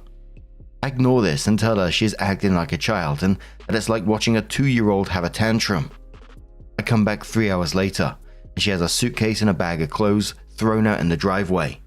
No texts or calls, just that. I slept at my office and now I'm not really sure what to do here. Am I missing something here where I wasn't being sensitive? Do I just wait for an apology, and then if it isn't forthcoming, I should walk? It seems like insanity to me, but maybe I am missing something. Edit. So I finally texted her this afternoon, and she said she was pissed because I ignored her / was acting cold after she bitched at me when I went into the bedroom to defuse the situation. I was there for under 5 minutes before she came in to continue fighting about it. When I left, she says, "I told you that if you ever left, you could never come back. You left." Now she says it's up to me if I still want to be together. I told her that me being required to be in her presence while she rants at me is abuse. I can leave if I want to. In fact, the week prior, she specifically told me I should leave for a little while when she starts acting crazy because she ends up saying things she doesn't mean. So I literally followed her advice this time. Now she says I'm basically required to stay at her side while she rages at me. Ugh. I feel like it's time to move on because I know she won't get help for this, and I know it's just going to keep happening. It's just so hard because I do still love her, and if she would just be willing to get help, I would have hope. So someone asked OP if this is the girlfriend's typical reaction if things don't go the way she wanted. OP says this is literally the entire story. Sometimes it's like talking to a different person. One person is kind and loving, but then she can flip this switch where she is unable to be reasoned with and goes absolutely batshit crazy. It happens when she's frustrated too. An example, also with pizza. A few months ago I was dropping my car off to get a stereo installed. I needed her to pick me up thereafter she was done with work on Friday because I had to leave it there for a few hours. Well, she couldn't find the place and got a little lost, so she called me. She couldn't use her GPS because she used up all her data on a prepaid plan. I tried to help her with my Google Maps and figured out where she was really quickly, like 2 minutes from the place. I told her to go north and take the first right she could. Well, she doesn't know compass directions where she was, so this frustrated her and she started screaming into the phone how this was pizza night and how maybe I could just call her once the car was ready and she'd pick me up then. I told her that would be several hours and that it didn't make any sense. I needed food, etc. So she says, "Fine, I'll try to find you." 30 seconds later, she finds me. She later apologized about her behavior, but it was still shocking at the time. Now I guess I'm starting to realize this is normal for her whenever she is at all stressed. Opie responded to a comment regarding the girlfriend's background, and Opie says, "You are pretty insightful. She has abandonment issues because her dad left, and her mum was legitimately insane. Regularly beat her, addicted to drugs, went to prison for a few years, and had to be raised by grandma, and she ended up emancipating herself at 16. Yes, minor changes in routine very much upset her. No reason to distrust me. I've never cheated. She has." Someone asked OP if they informed his girlfriend that they would be staying late at work. OP says no, because I regularly stay late at work, but I always get home before her, so it usually doesn't matter. Same thing here. I was on time until I hit the traffic jam. I tried to get around it, but it didn't help. I thought I would get home right around the same time as her and that it wouldn't be a big deal for her to wait 15 minutes, but apparently it was. And another commenter says BPD is not very resistant to treatment. DBT works wonders. Once a patient can recognize their own emotions, they can learn to cope with them properly. The disorder becomes manageable from there. The patient is going to have to be in a place where they're ready to get help and challenge their own beliefs, but that's the same of any mental illness ever. OP's girlfriend doesn't sound like she's there, but that doesn't mean she'll never be there, nor should she be told she never will be. You seem to understand the disorder. You understand why telling someone with BPD that they're untreatable is detrimental, right? We should be telling them that they aren't broken and hopeless. That said, OP, her childhood plus what you wrote in the comments also struck me as borderline. She believes she is horrible, that she doesn't deserve love, that everyone abandons her. She doesn't know how to feel good about herself because she was never taught how. It's absolutely not your responsibility to teach her that, or even to help her through any of this. You are not married. It's only been 2 years. She will need to learn one way or another that she is hurting herself and everyone around her with her behavior. She will need to decide she needs help. Just try to keep in mind that she's suffering too. If/when you leave her, don't be too cruel. OP quotes the part that says she believes she is horrible, that she doesn't deserve love, that everyone abandons her. And OP says she has used exactly those words to describe how she feels about herself. She feels an emptiness inside that she thought was because of our relationship and me not making her feel loved enough. So she cheated, but it didn't help her. After the cheating, I tried to get her to see a counselor, but she refused in a passive/aggressive way of promising to go, but never making the appointment and becoming angry when I pressed her on it after a month of nothing. I guess I just needed her to let go and hope that she gets treatment for herself at some point. Her opinion of counselors is that they are useless and never help. So OP came in with her first update and said after some more texting, she admitted that she owed me an apology and asked me to come back and talk. As soon as I walked in, she had a sheepish look and apologized and said she knows something is wrong with her, but she isn't sure what it is and really doesn't want to have to take medication. That's when I brought up the fact that we both already know that her sister has a very severe case of borderline personality disorder. Her sister is very intelligent, yet often homeless, has been married 5+ times at 35 years old, thinks no one loves her and everyone persecutes her for her political views, etc. I never thought my girlfriend had this disorder though, because her sister was so severe in comparison that I never really stopped and paid attention to a lot of the things that she does do that still hit a lot of the major criteria. Major fears of abandonment from childhood, stormy relationships with men, few friends, viewing me as perfect when she's happy and terrible when she's upset, extreme sensitivity to criticism, past issues with bulimia, crazy/paranoid, i.e. unfounded, no evidence, thoughts of what I think of her when she is upset, and a cycle of shame and guilt about the things she does to avoid emotional pain and dealing with the consequences of her actions. Anyway, she was curious enough about it to go and look this up on the computer, take a basic psych test to see if it's possible. She scored in the likely score range, even with some answers that I thought were denying reality. I kept quiet while she took it though. That would have scored her higher. After that, she looked into what treatment was available. I know she absolutely does not like the idea of counseling, so I suggested books, and she agreed to at least start with that. So I feel like this is a positive step forward. Where I was feeling hopeless before, she realizes she has a problem, and now I'm just anxious about whether she will take the book seriously and really work on understanding why she acts this way sometimes. 95% of the time I'm with her is wonderful and she is amazing. But this 5% of when she cannot handle stress or minor issues, they turn into huge blow-ups is very difficult.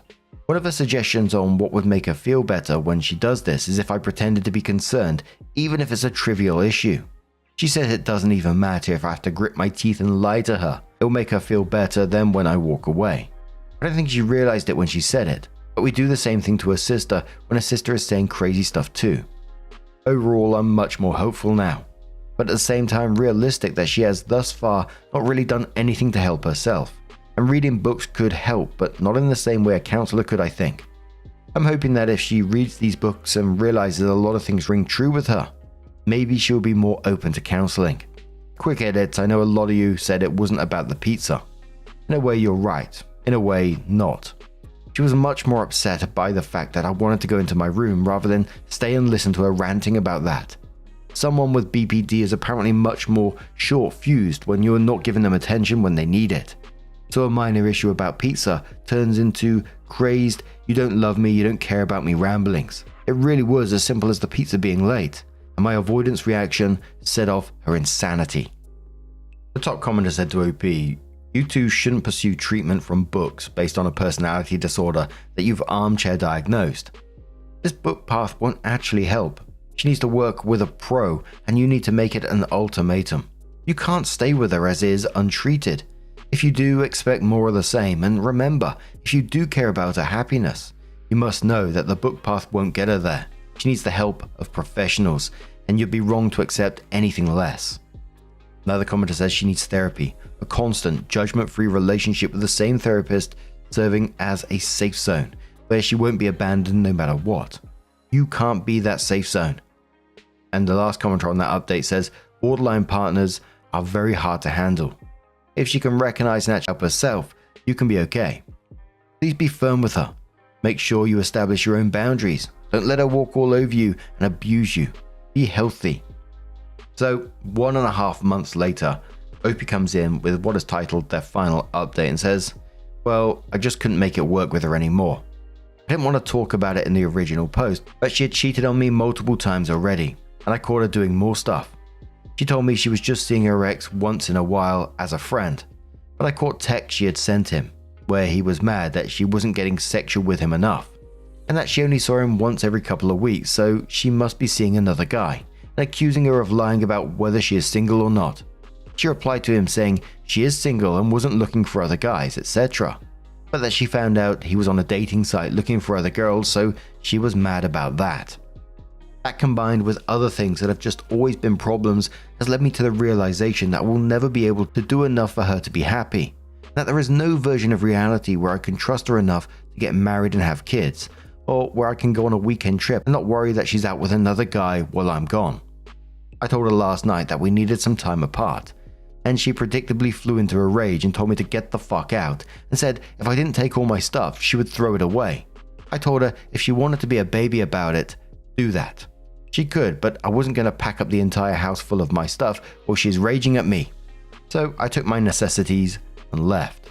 She apologized today and said she wouldn't throw out my stuff, but I'm currently in a motel and looking for an apartment tomorrow. I think my mental state has been warped pretty badly by this relationship, and I'm looking forward to resetting. I haven't pursued my hobbies or tried to make friends in a long time because every spare moment was spent with her and trying to make sure she didn't feel like I was giving her enough attention. I would get anxious if I was running late coming home from work because I was worried she would be really upset. Most of all, I just felt like I was dealing with someone that doesn't think about things like I do and doesn't have the sense of morality that I do. I never really know if it was BPD because she refused to go to counseling and nothing I could do or say would make her go. I hope someday she is happy, but I fear she is in for a lot of short-term relationships where guys are initially thrilled to be with her, but then they aren't perfect in some way.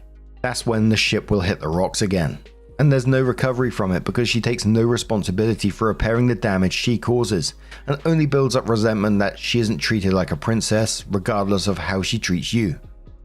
Edit. I'm reading all of your replies, so even if I don't respond, I really do appreciate the kind words and constructive opinions.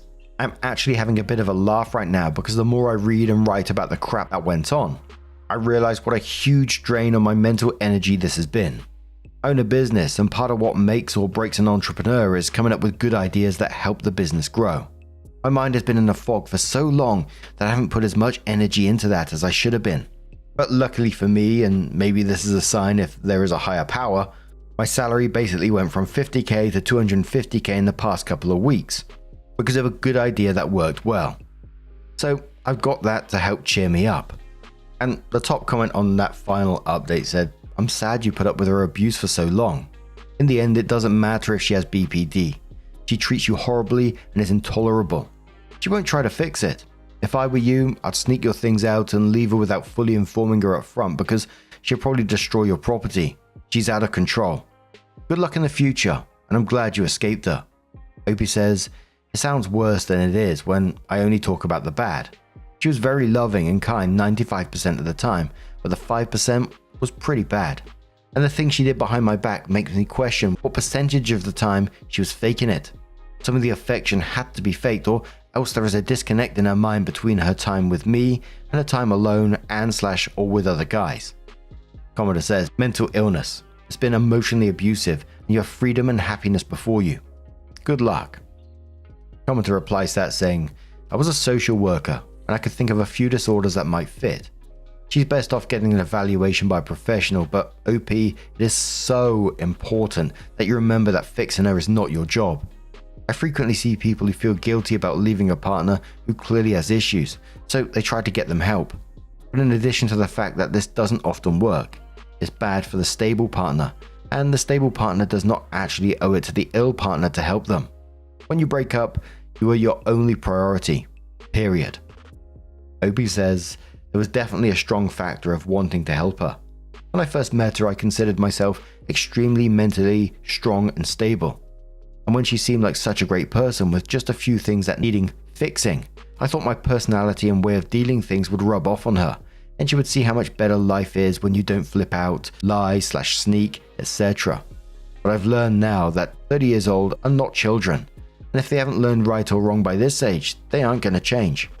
She often told me she wouldn't want to continue living if I died, and subtly implied that she would kill herself, etc. But I don't really believe it anymore because she has plenty of other guys waiting to throw themselves at her if she wants that. So I think she'll be just fine, or at least as fine as she can be. And the last commenter says, have a pizza to celebrate. Opie says, lol. I wonder how long it'll be before I can stop associating a pizza on Friday as something I better get right or my ass is hitting the curb. And absolutely, Opie made the right decision to leave in the end. When Opie was talking about 95% good and 5% bad dynamic, we've seen that time and time again, maybe described in different ways, but it seems quite common in emotionally abusive relationships that good times that you're enjoying and, everything's happy and you're showing love towards one another keep you hanging on, while the bad times slowly just deteriorate your own mental health, which was clearly happening to OP in this situation. They was worried about bringing a pizza home from work because if they're late, they're going to get in trouble about it. And it was clear in the end by how OP was feeling that toxic relationships like this can drain your energy and you don't realize it when you're out. I often call it like the fog that sort of lifts and then you can see everything around you again. And you can't be responsible for her mental health, especially when she's not willing to work on it herself. And that's without going into all the cheating stuff as well. But what do you guys make of this situation? Let us know your thoughts down in the comments below. Our next story comes from Realistic Cloud 3033, and it says, my partner cutting off a lifelong family friend because of her inappropriate messages.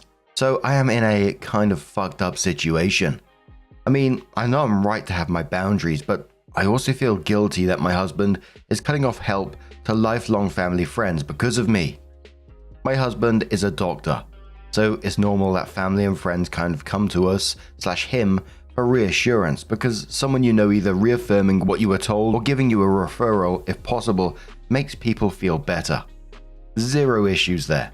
I love that he is empathetic, and it honestly makes me wicked proud of him that people think that highly of him. So he has a friend who he grew up with.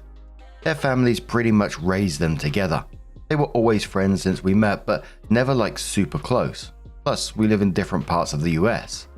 I've met her multiple times and she seemed very sweet. She also was married when I originally met her and has 2 kids. Well, her father is very sick and with a type of cancer that has a low rate of recovery. We live in the northeast and they live down south, so our medical care is definitely exponentially better. My husband has been helping consult and just being a good friend to them to make sure he gets the best care possible. This friend has been a bit needy and using him for emotional support. I get it. I'm not jealous because what we have is solid. Plus, when he has his medical mindset, that's it. Well, over the weekend he woke up to some very questionable text from his friend. She pretty much declared her love for him, claimed God brought them together through this, and that she always knew they'd end up together. Like, what the actual fuck? He told me as soon as he saw them in the morning, he messaged her back saying that what she said was highly inappropriate. She needed to find a therapist and he can no longer help out. She claimed she was just drinking and emotional. She also begged him not to tell me. We don't keep secrets. He blocked her number, and I don't know what she told his mum exactly, but she's so angry and apparently it's all my fault. We don't like each other either. I'm not the Christian housewife she envisioned we for her son, I guess. I didn't ask him to cut all ties. He did it out of respect and says that she has doctors and family to lean on. I feel slightly guilty because I hope that this doesn't impact quality of care. Maybe there was a way to cut her out and my husband helps her mum with medical stuff when needed. This whole situation has been making me feel gross. Am I the arsehole here? I don't think I am, but I feel bad. Absolutely not the arsehole in this situation, and she crossed a line that basically cannot be uncrossed. The I was drinking excuse ain't gonna undo what she said, and her begging him not to tell you shows she knew exactly how inappropriate her messages were. As for the medical situation, like your husband said, there's other doctors in place, he's got family to lean on, she's not left all alone or anything. And I think your husband dealt with it in a decent way. He told you right away, he set a boundary with her, and he's suggesting that she get professional help. and the blocking contact to prevent further inappropriate behavior. But the top commenter says, not the arsehole. Tell your mother-in-law coveting your neighbor's husband/wife is unchristian, right? Another commenter says, not when mother-in-law sees the prospect of a better daughter-in-law. Sounds like she raised a gem of a man anyway, though you'd think she'd have the sense to be proud of it. Twilight says, not the arsehole, but I bet your mother-in-law has been feeding this woman all kinds of bullshit about you and feeding her ego. Realistic Cloud says, I 100% believe that she is flaming this fire. Another commenter says, your husband's a solid dude. We must protect him at all costs. And OP says, I 100% agree. Honesty and clear communication is a huge thing for us. So shortly after that, OP comes in to update their situation and says, I just wanted to post a quick update on our situation. My husband called his mother to try and set clear boundaries. I'm pretty sure she doesn't believe that boundaries apply to her and set things straight before they escalated more. Well, apparently that crazy train had already left the station. He called her on speakerphone, which he told her while I was in the room. She lost her mind and demanded they have a private conversation because this was a matter between family. He corrected her and let her know I am family. She went on a rant about how I was displaying abusive and controlling behavior. She claimed I was isolating him from family like I did before. We went no contact with her once before because of her bad behavior, and she blames me and I guess had been holding on to that. Like, what the fuck? Had to leave the room then because my anxiety was too much.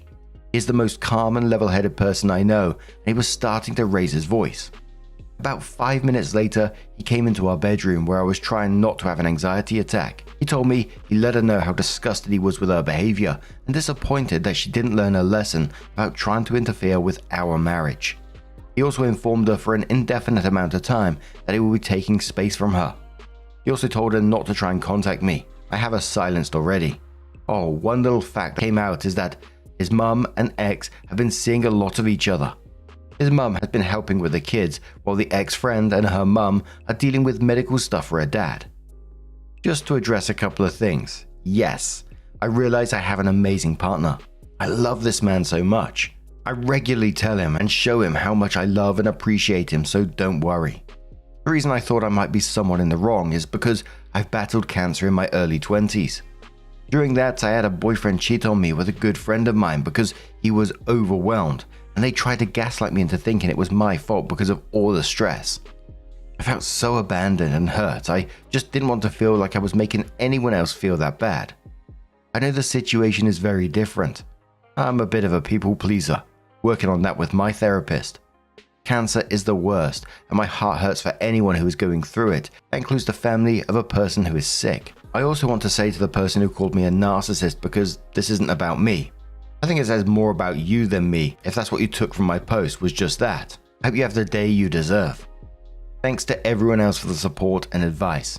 I genuinely appreciate it. Plum Major says, I read your old post to get familiar, and I'm laughing at your mother-in-law's reaction. She's upset you're not the ideal Christian wife. Why that friend is going after a married man is totally the Christian thing to do. Your husband is a good man. I wish I read more posts where the husband had as much of a backbone as what yours does. You didn't do anything wrong. OP says she's literally the worst. She's so judgmental and controlling. One of her favorite things is to make comments and count how many drinks other people are having. One day I swear I would end up snapping and letting her know that her coffee cup she always has with her does not contain coffee. Pink Pencil says, you mean she hides her booze? Ooh, sneaky. That's a huge red flag for alcoholism. Take it from a recovering alcoholic. Hope says yep, and she's very protective over a cup. Like she won't leave it on the table when she leaves the room for something. I think her comments on other people drinking are projecting her issues onto them. I will judge you says. You say that his mum has been taking care of the ex's kids. Did he and his friend ever date, or do you just refer to her as an ex-friend? But good luck to you two. Hope things get to calm down, that both these horrible women are out of your life. Obi says ex-friend. Oops, they never dated or hooked up. He actually had a high school sweetheart type deal into college, and his mum hated her too. Scarlett May West says, so, Mother-in-law had her heart set on your husband marrying a family friend and her hopes dashed. My late mother-in-law was upset for eons that she was not allowed to pick my husband's wife. He was the youngest of 5 and her only hope to achieve her goal. Not sure why she thought it would work since we dated for 6 years before we married. Opie says my mother-in-law definitely had his whole life planned out for him. She wanted to pick his college, then she expected him to move home after. She wanted to pick his wife. She feels entitled to grandkids. She also consistently asked him about moving back to his home state because they're getting older, and she expects him to uproot his whole life to take care of her. He's told her that is absolutely not happening multiple times. He had recently started ending their phone calls if she brought it up.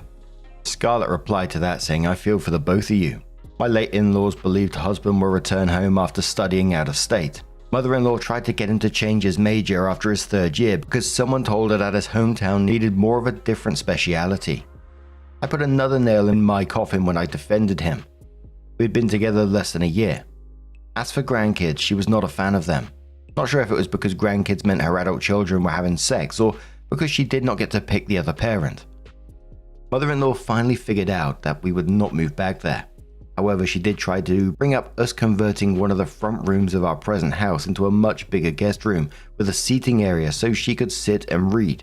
That room only has 2.5 walls and southern sun, so she thought it would be perfect. Probably about double the size of the room she used when she visited. Just drop in walls and a door and bam, happy mother-in-law. I knew that meant she wanted to visit more / possibly move in, and that was a hell no. We had moved here in part to save our marriage. She had been visiting too often and wreaking havoc. Luckily, husband ignored her. Mother-in-law ended up moving out of state to live with her favorite child, who luckily is unmarried. Wishing you lots of luck. You married her only child, and she is not going to let go. Patty Marvel says, weird question. Is he an only child? This pushy behavior of hers would make an iota of sense if she had no other children to glom onto. Opie says, yep, only child. She apparently had wanted multiple kids but couldn't have any more. So he was a miracle baby. My mother-in-law did not want to adopt. She didn't want to end up with anyone's problem child. So finding out I couldn't have bio kids, I think that was the final nail in my coffin for her. We are happily child-free though. I would have totally been open to adoption if we had wanted kids. And good on them, good on husband in this situation, standing up to mother-in-law and putting her in her place. Do I think that's going to be the end of the mother-in-law? Absolutely not. But it sounds like the couple in this situation have each other's backs and that's all they're going to need going forward. But what do you guys make of this one? Let us know your thoughts down in the comments below. Let's move on to another story. Now our next story is a tree law story. Tree law from Brandon Nider. It happens over 6 years with multiple small updates and it's titled Neighbor Hired Company to Cut Tree in My Backyard. Context: neighbor said he was tired of the tree over his driveway since it had significant wingspan. He hired a company and they decided to lop down over my fence to near stump. Police report filed, have the company on security footage that matches the business cards. Reaching out to property lawyer Tuesday to see if this is significant enough to follow through in court. And that first one was on May 26, 2019. They did share a picture of the tree. And for the podcast users, all I can explain is that the base of the trunk, it's almost like splits into two, but one half of it has just like completely been lopped down. The other side still stands tall. But someone asked a question to OP on it. They said, I'm interested to know if he hired them to trim just what was overhanging his property, which he has a right to do within certain constraints, and they just went rogue, or if he somehow convinced them to trespass to lop it off. OP says he claims no knowledge of the lopping off. Since this company is unlicensed, it wouldn't surprise me if they just lopped it not caring. But our relationship isn't great, so wouldn't be surprised if he convinced them saying I didn't mind. So there was an update 5 days later that says end of week, so I figured I'd post an update. The officer got the report done the same day and he was able to reach out to the company who cut down my tree. He said he would reach out to me to settle this matter, but hasn't contacted me yet and doubt he will actually do so. The officer went above and beyond in getting a statement from the other parties and getting the contact information. I've handed over the police report and security video to my lawyer, who is putting together paperwork. I have not been able to get an arborist to the house yet to evaluate the monetary damages yet. Maybe an update next week, but this should be a slam dunk since all parties recognize the damages in the police report in case this does go to court. So it was 4 years later after this one before Opie came back into the post and says, "This has been sitting in court for a while, but I keep getting PMs asking for updates. Tree/arborist company has default judgment pending as they have not answered anything in the near year since the case was filed. Neighbors Insurance believes the tree company should be held solely responsible and hasn't budged. No settlements offered yet to our demands of valuation. Near or around 6 figures valuation." Someone says it to OP, "Unbelievable. A 4-year ordeal and still not resolved. How's the tree doing?" OP says 2 years were a wash as the case wasn't filed. Case really picked up last year after a change of attorney. We've trimmed the tree since and fertilized to promote stabilization/health due to a missing trunk, but it'll have to be removed entirely. A-Bone replies saying, and quote saying, "No settlements offered yet to demands of our valuation, near or around 6-figure valuation," and says it was one tree, and you are valuing it at up to 100k. Can I ask how you would get to that number? Not being a wise ass, honestly. Opie says the arborist came in at a 30k valuation. Treble damages plus trespassing monetary. A-Bone replies saying, treble damages, the most expensive kind. Thanks and congrats on keeping this. 99% of threads like you started end up where we get no follow-up. Keep the info coming. So, a year and a half later, the OP keeps their word and comes back again and says their insurance had their motion to dismiss denied, so settlement conference happened today. They ignored my lawyer's request to talk prior to get numbers, so the $0 offered from them in front of the judge wasn't a surprise. Our 125k request was 90k treble, 30k valuation from arborist, plus cost to restore the land, and it'd be physically impossible to restore the tree with the development over the past 40 to 50 years. Yeah, we were willing to negotiate. It's a giant game. Conference happened and the judge graciously got us from 0 to 20k and said it's a good deal. I turned it down and I suggested that if this is the carrier's only offer, then we would go to trial as we aren't considering the professional's report and just an image of the stump instead. Some back and forth and nothing really moved, including the defense disagreeing with NYS tree law, is that New York State tree law? That they were entitled to cut the property line regardless if it killed the tree. Judge scheduled another settlement conference for the attorneys but mandated I'm there, which I thought was funny since I had no requirement to be there today. But she was surprised I said no to what was obviously 20k. They were going to offer when the adjuster picked up the phone regardless. One thing I did throw at the carrier after we disagreed with the tree was touching his house was his client, defendant, requested Google Maps block his home, and it's now impossible to verify except through satellite that it was touching his home. It never was.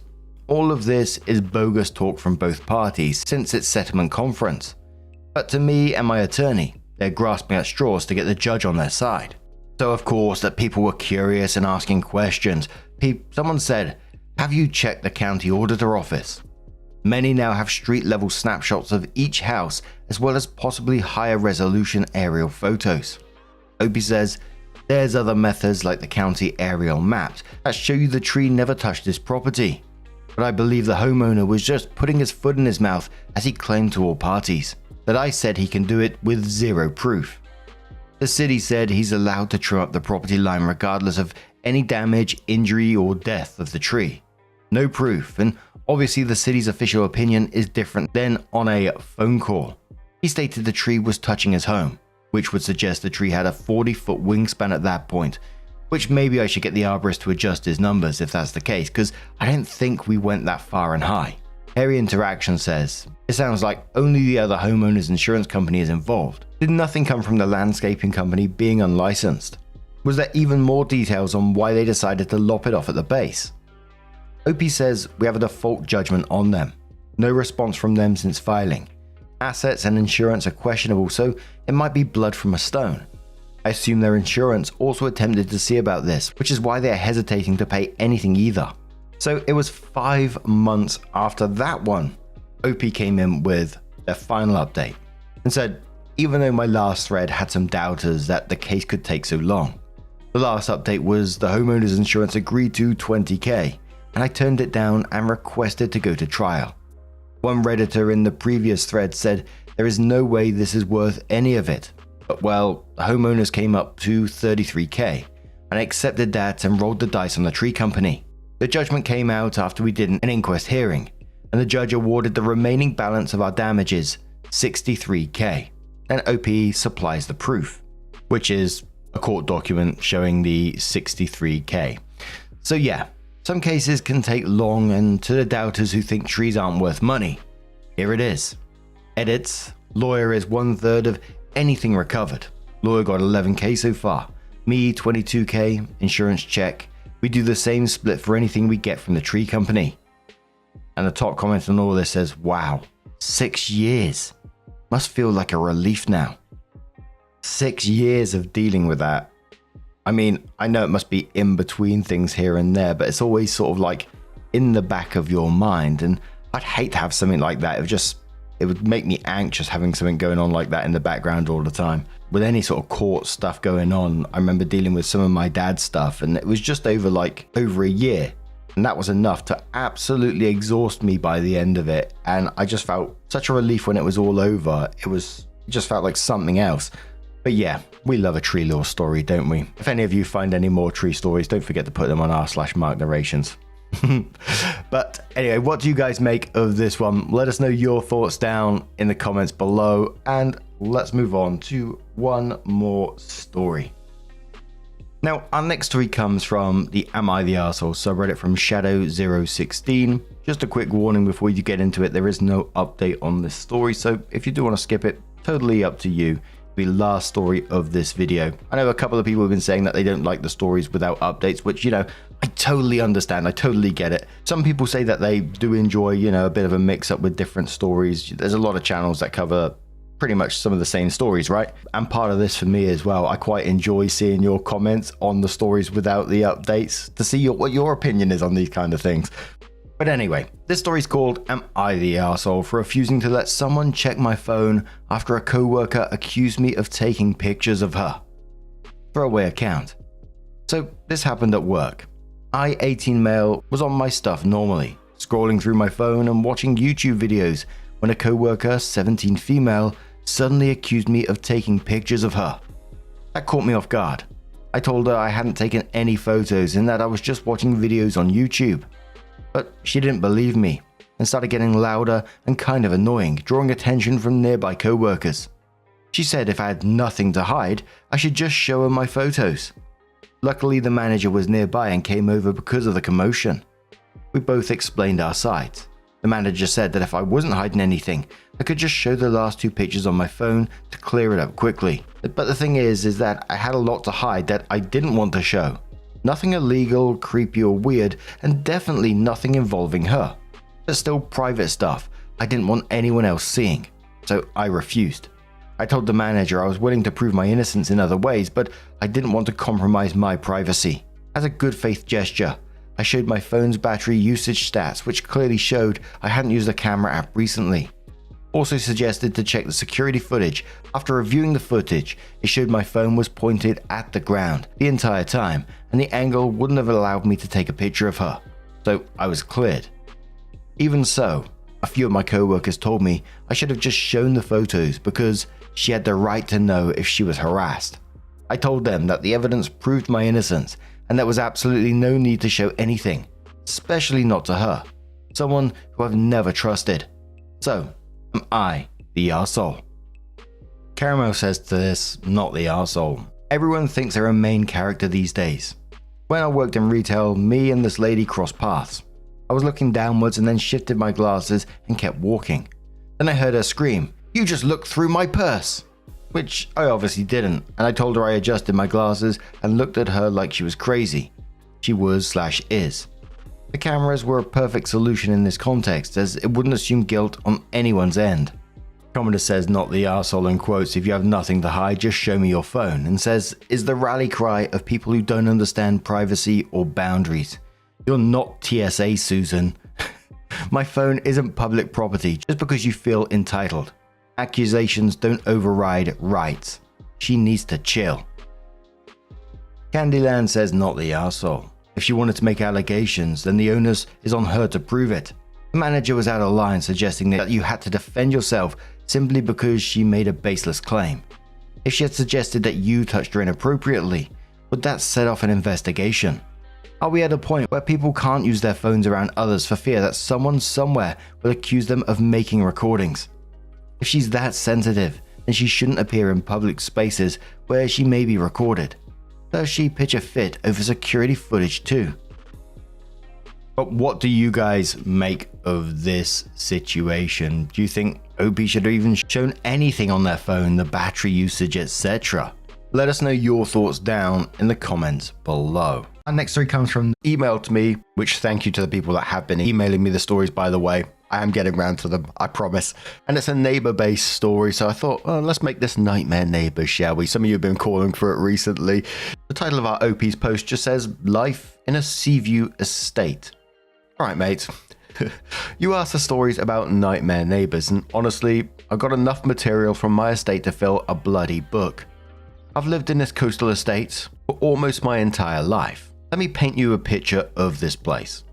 Once upon a time, this town was a proper holiday destination. People from London would come down for a weekend at the seaside, kids building sandcastles, that sort of thing. Then the fishing industry collapsed in the 80s. The big factories shut down in the 90s, and now we're what the council calls an economically challenged coastal community. What that really means is we've been left to rot while they build fancy new developments in the next town over. Most of the houses in our estate were originally holiday chalets, never meant for year-round living, but here we are. The wind comes straight off the North Sea and goes right through these walls like they're made of paper. Half the properties are owned by slumlords who haven't done repairs since Thatcher was in office. When you've got an area this poor, it brings problems. I'm not judging, I've had my own issues with drink over the years, but the combination of no jobs, crap housing, and zero opportunities means drugs and booze are everywhere. The council keeps promising regeneration, but all we get are more bedding shops and off licenses. Anyway, that's the backdrop. Now for the actual neighbor stories. First up is Mickey from 2 doors down. Mickey lost his job at the processing plant about 5 years ago and sort of gave up. His wife took the kids and Mickey turned his front garden into what he calls a reclamation yard, but what's actually just a massive pile of junk. The centerpiece is this fence he built last summer. The council had given him a warning about the state of his garden, so Mickey decided he needed to tidy up by building a fence around his junk so no one could see it. But instead of buying actual fencing, he spent 3 weeks collecting discarded pallets from behind the industrial estate. Then in a single weekend of what must have been non-stop work, fueled by what neighbors reckoned was a considerable amount of cheap lager, he constructed the most horrific barrier you've ever seen. It's not just that it's made of pallets, it's that they were all different sizes.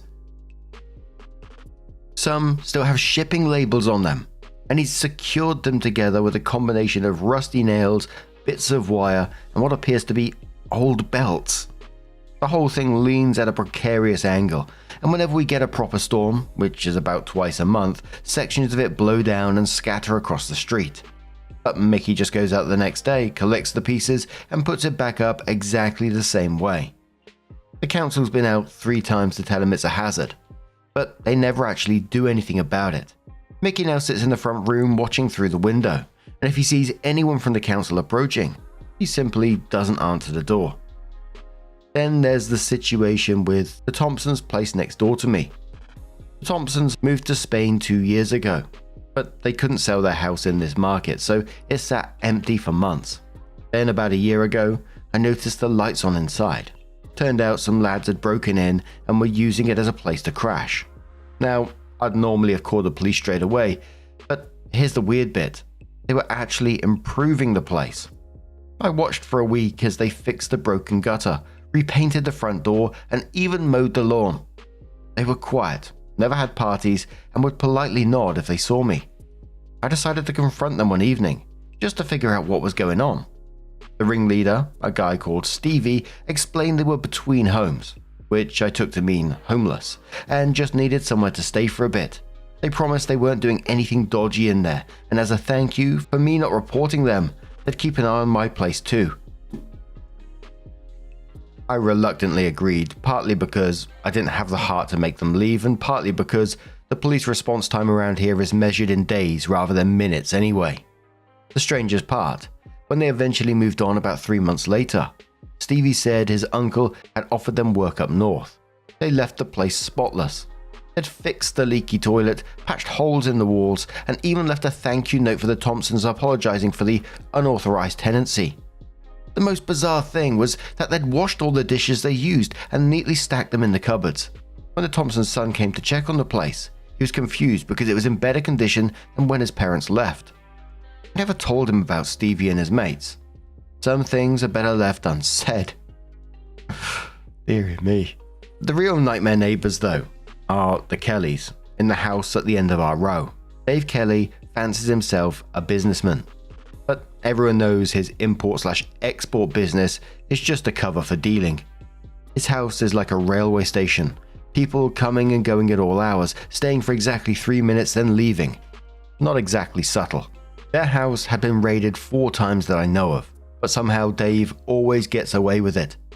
The rumor is he's got an elaborate system of hiding spots that the police haven't figured out yet. The worst part isn't even the dealing, it's the drama that comes with it. Dave and his girlfriend Shelley have these epic screaming matches in the street at 3 a.m. They'll be out there hurling abuse at each other while the rest of us are trying to sleep. Then, without fail, they make up dramatically with lots of crying and declarations of undying love. Usually around 4 a.m, just as everyone has managed to fall back to sleep. They've also got this massive dog, some kind of Rottweiler cross, that they never walk. The poor thing is kept in their tiny back garden and barks constantly. I've called the RSPCA twice, but nothing ever changes. Last Christmas, the Kellys outdid themselves. Dave, in what I can assume was in some kind of guilt-induced festive spirit, bought hundreds of pounds worth of outdoor Christmas decorations. We're talking massive inflatable Santas, reindeer with actual flashing noses, lights that play jingle bells on repeat, the works. Our electricity on the estate is dodgy at the best of times, and sure enough, at 7 p.m. on Christmas Eve, the whole circuit blew. No one had power for 36 hours, including Christmas Day. Kids couldn't play with their new toys, Christmas dinners couldn't be cooked, and the only house with any light was the Kellys, because of course, Dave had an illegal generator. The council keeps saying they're working on improving the estate, but the only recent change was when they installed a posh new sign at the entrance, which was stolen within 48 hours and later turned up as part of Mickey's pallet fence. Despite all this, there's a weird sense of community here. When old Mrs. Parsons couldn't afford to heat her house last winter, everyone on the street took turns bringing her hot meals and sitting with her for a few hours to make sure she was okay. Even Dave Kelly sent his kids over with a spare electric heater, which I strongly suspect fell off the back of a lorry. It's a strange place to live and probably sounds like hell to an outsider, but it's home. That said, if you know anyone looking to buy a slightly damp 2-bedroom house with a lovely view of Mickey's palette masterpiece, do let me know. And trust me, I've barely scratched the surface of the weirdness that is my estate. If you'd like to hear more about our little coastal area, like yourself, I got a ton of stories. Cheers. Just on the Mickey side of things, some people build absolutely amazing pallet fences. I've seen like videos of people doing it before. I knew a guy who once tried that in a warehouse that I worked at. He would take like the old pallets that were of no use, like the half broken ones, and apparently I saw a picture of it once. I mean, this guy actually nailed it together. He didn't use old belts or anything like that, but the state of this thing, you know, there's certain slats are all crooked, some of them are up, some of them are down, some of them were like this really dark blue color, which I think, I don't know, I always heard that they belonged to a certain company. I didn't know the ins and outs of that, but some of that story was really bringing me back. You know, the estate that I lived on, I think it sounds like it's cared for much more than the council looks after OP's estate there, as we were right next to the city, but the amount of characters doing wild things such as like the dealing and the building random constructions, arguments at 4 a.m. in the morning, just absolutely screaming your lungs off. Yeah, I've said all that as well.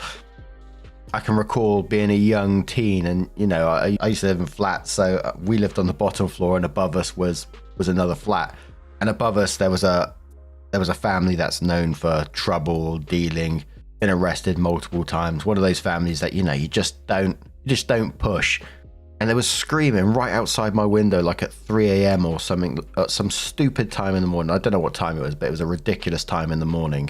There was screaming going on outside. She's effing and jeffing to the balcony above us. He's shouting back down at her, telling her to piss off and all this kind of thing. I just woke it up, and my eyes are like all blurry, and I just poked my head at the window. And I can just remember her saying, "What the fuck are you looking at?" It's like, oh fuck. But yeah, absolutely wild times. And personally, I don't know about everyone else here, I love a neighbor story. So if you have more of those coastal area stories as well, I would love to hear them. But what about you guys? What's your thoughts on that one? And let's move on to another little story, which is from B Sting, who says, I had one who would play loud music all day, the same song over and over. It was UGLY, you ain't got no alibi, you ugly, for months.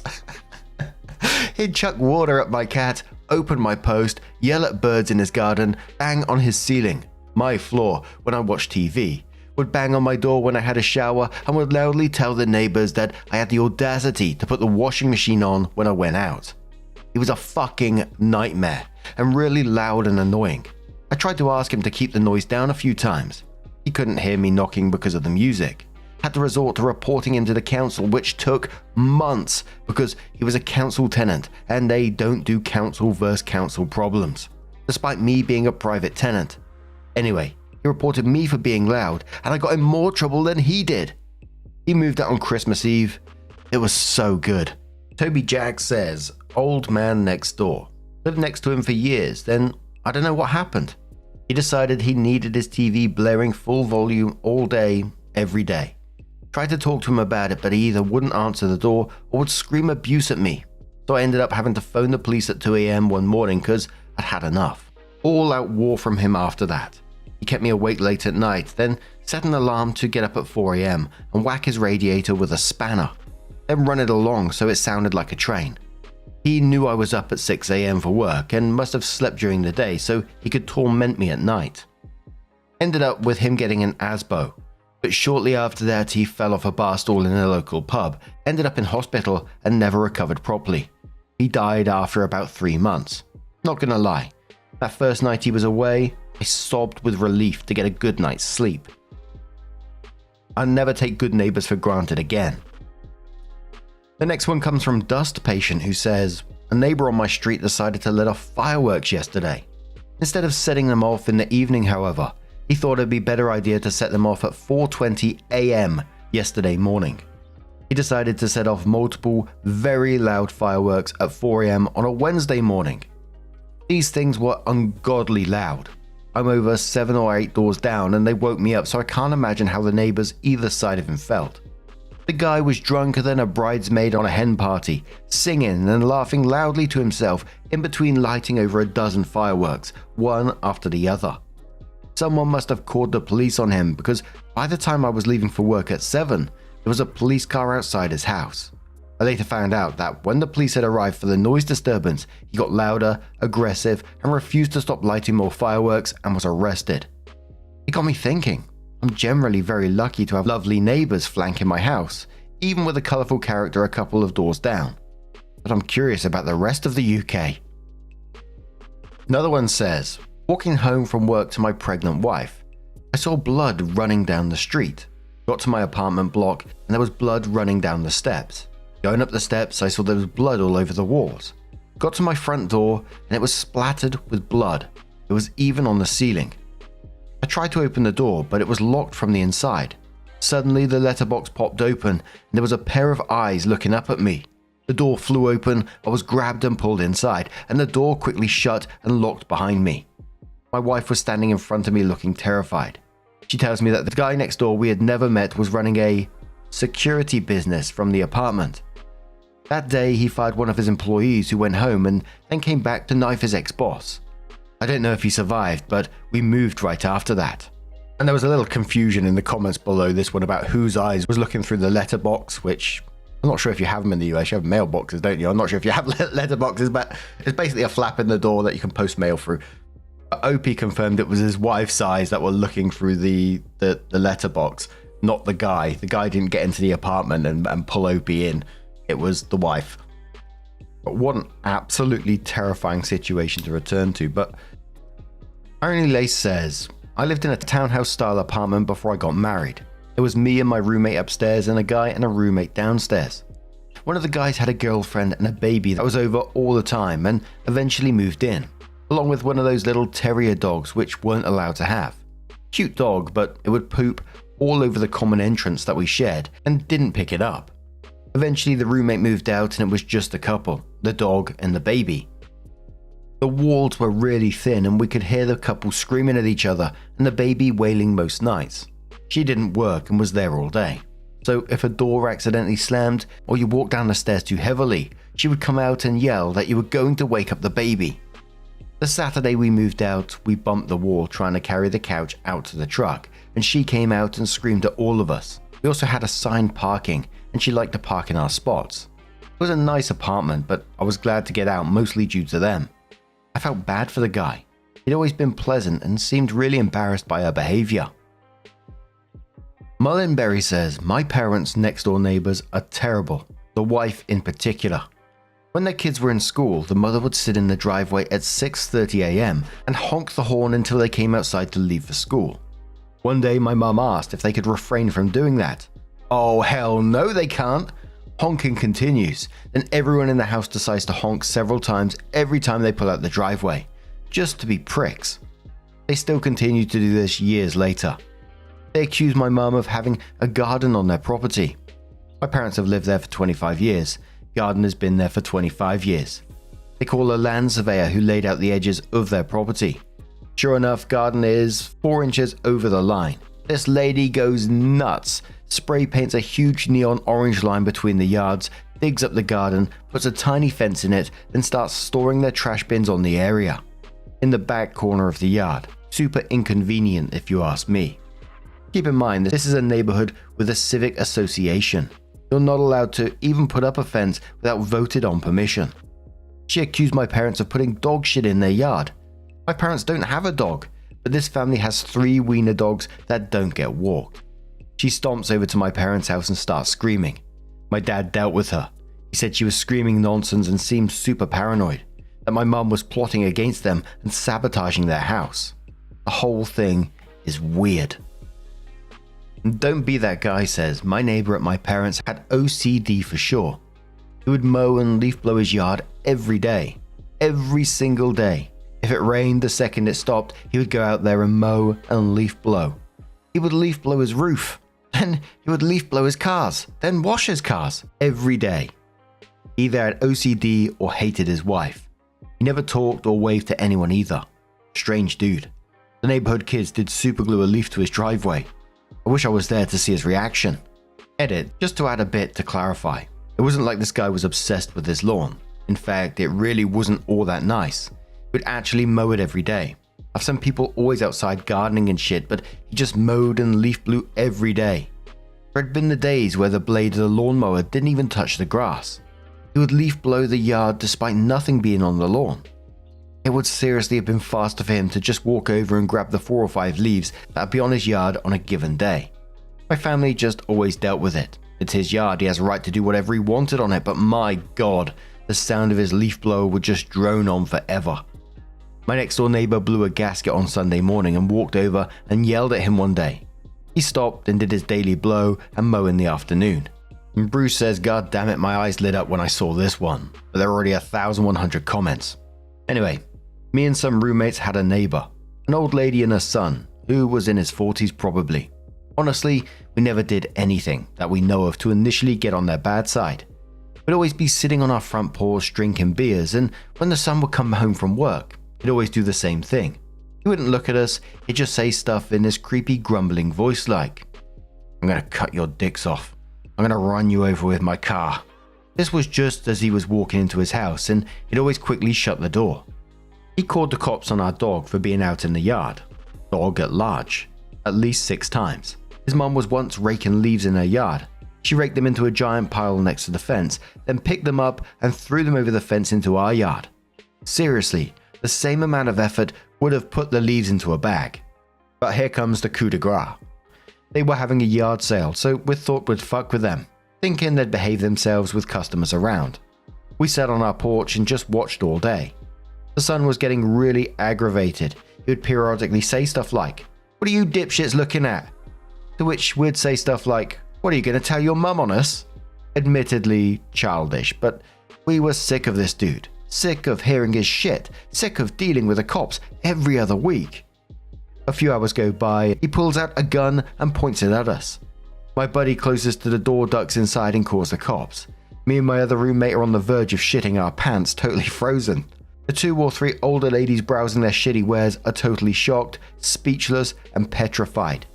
He's yelling a bunch of shit I don't remember. He goes back inside in a huff. We run into the house, lock the doors, and wait for the cops. He got arrested, never saw him again. Moved the fuck out of that neighborhood ASAP. Oh my word. That could have gone so much worse. I mean, I guess the real warning was there when he's mumbling about cutting your dick off. But Local comes in with a story and says, "I remember little about direct confrontations with this lady, but my parents had a few stories to tell. There was a neighbor that everyone referred to as Betty the bitch. She would do all sorts of shit to anyone that lived near her. She once called the cops on a guy for warming up his truck in the dead of the Wisconsin winter. He was disturbing the peace. She'd fly off the handle if she ever heard anyone use profanity. Did you leave your dog out for an hour so it can enjoy the sun? Prepare for cops to come over for the dog that's been barking non-stop for 6 hours and being neglected. Her children were not allowed to interact with those people, being anyone in the neighborhood. And then the doozy. I was maybe 5 or 6 at the time. I was having fun riding my bike up and down the street, as young children want to do. Turns out her kids were drawing with chalk all over the road. Massive span-the-width doodles. I rode my bike over their artwork and she flipped her shit, ran from her porch over to me and knocked me off my bike. She was screaming insults at me for ruining her children's work. One of my parents saw this shit happening and let her have it. I think she was visited by the police, but I can't be certain. She was a see you next Tuesday. I always think, after a Nightmare Neighbor video, about how many situations go on every single day across the world with neighbor drama like this. And then it always brings me back to my youth, and I think about all the people that I met that I was younger, all the different characters that were around the area that I lived, and you know, each individual there was an archive of stories themselves. I can remember a couple of adults when we were younger who would randomly turn up with massive, like, thick black cabling, and we didn't know what it was. We never questioned it either. You know, they were adults, we were playing football, we didn't really care what they were doing. We just thought, you know, they're doing their job, whatever that was. But you'd see them, you know, splitting this big cabling open and pulling out whatever's inside of it, and then chucking all the waste into a storage and just taking off the insides of the cabling, which clearly now, looking back, they were stealing cabling from the local railways and then selling on the copper, I guess. I'm assuming it was copper. But eventually they were arrested and put away for some years because of what they were doing. Apparently, I don't know how much they stole, but it was a hell of a lot. But now I'm going to turn this one to you guys. What do you guys make of this collection of Nightmare Neighbor stories? Do you enjoy the Nightmare Neighbor stories? I know everyone likes something different every once in a while. And of course, do you have your own Nightmare Neighbor stories? You're more than welcome to share with me directly through email, which you can find on the channel, or post them on r/marknarrations. It's really easy to create a throwaway account if you want to do that as well. Just search it up on Reddit. Really simple to do. But would love to see your stories for another collection of Nightmare Neighbors. Our next story comes from Paint Content 6734 from the Relationships subreddit, and it says, "Help. I, 26 female, think my boyfriend, 30 male, is exaggerating or faking his illness. Saw someone's post yesterday about navigating life with a partner who has fibromyalgia and felt inspired to post here. I'm hoping y'all can give me some solid advice. I, 26 female, have been with my boyfriend, 30 male, for a little under 2 years. In the time we've been together, his chronic pain, which isn't connected to any particular / known condition as he refuses to go to the doctor, has gotten worse. Has gotten worse and worse. It's reached a point where he's almost incapable of doing chores or house projects. He's usually too exhausted / in pain to make or agree to plans, and getting him to do anything outside of the house together is like pulling teeth. His objections always revolve around his pain and fatigue. I've never suffered from chronic pain, and thank God, so I'm not one to judge or accuse someone of making it up, since the pain itself is invisible. My boyfriend looks perfectly healthy. But he's now been unemployed for about 4 months, and I'm starting to question things. I'm starting to feel doubtful for a number of reasons, and the main ones are that A. He never turns down his friends' invitations to hang out, even when the activity is something physically intense, like kayaking or going hiking or going to a music festival. And B. He's never too tired / in too much pain to have sex. Over time, it's almost made it seem like he's conveniently in an unbearable amount of pain when he has to do something he isn't at all interested in, i.e. chores, and I'm starting to feel hurt that he just doesn't seem to want to hang out with me outside of what we do lazing around the house. I've never accused him of faking or exaggerating his pain, but I have tried to talk to him about doing more fun stuff together, and it always circles back to his pain or him accusing me of trying to keep him from spending time with his friends, which I'm not trying to do by any means. I've done a ton of research into autoimmune disorders and other conditions that could be causing his problems, always bringing my findings and suggestions to him. But he just doesn't believe the doctor or any traditional medicine will help him. I'm also bothered because when we go to family outings or parties that we're both invited to, it's rare but it does happen, he will talk to anyone who will listen's ear off about how bad his chronic pain is and how frustrating it is not to be able to find a solution. The thing is, he's not actually looking for a solution. He just smokes weed every day and calls that good enough while lamenting and complaining that his body is the way that it is. He also refuses to return to work because of his pain. For additional context, he seems to have really extreme muscle spasms and tightness, particularly in his back. I'm happy to support him through hard times, but the fact that he won't work is getting concerning, and I feel severely stuck.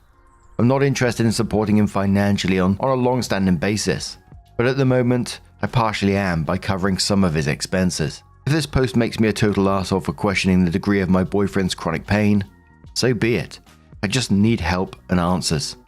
So here's my questions. Where do I go from here? Do you think it's possible that my boyfriend is using his pain as a crutch? Should I put some kind of ultimatum in place that will get him medical care / attention?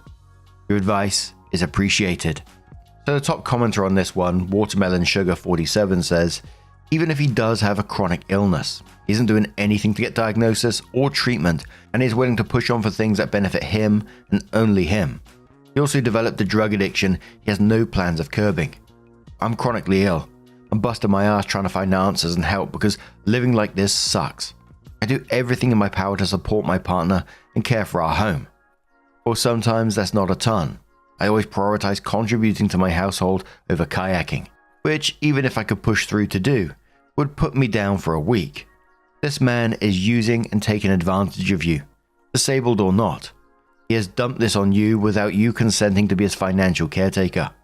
You are not married. There is no in sickness and in health here. Leave him.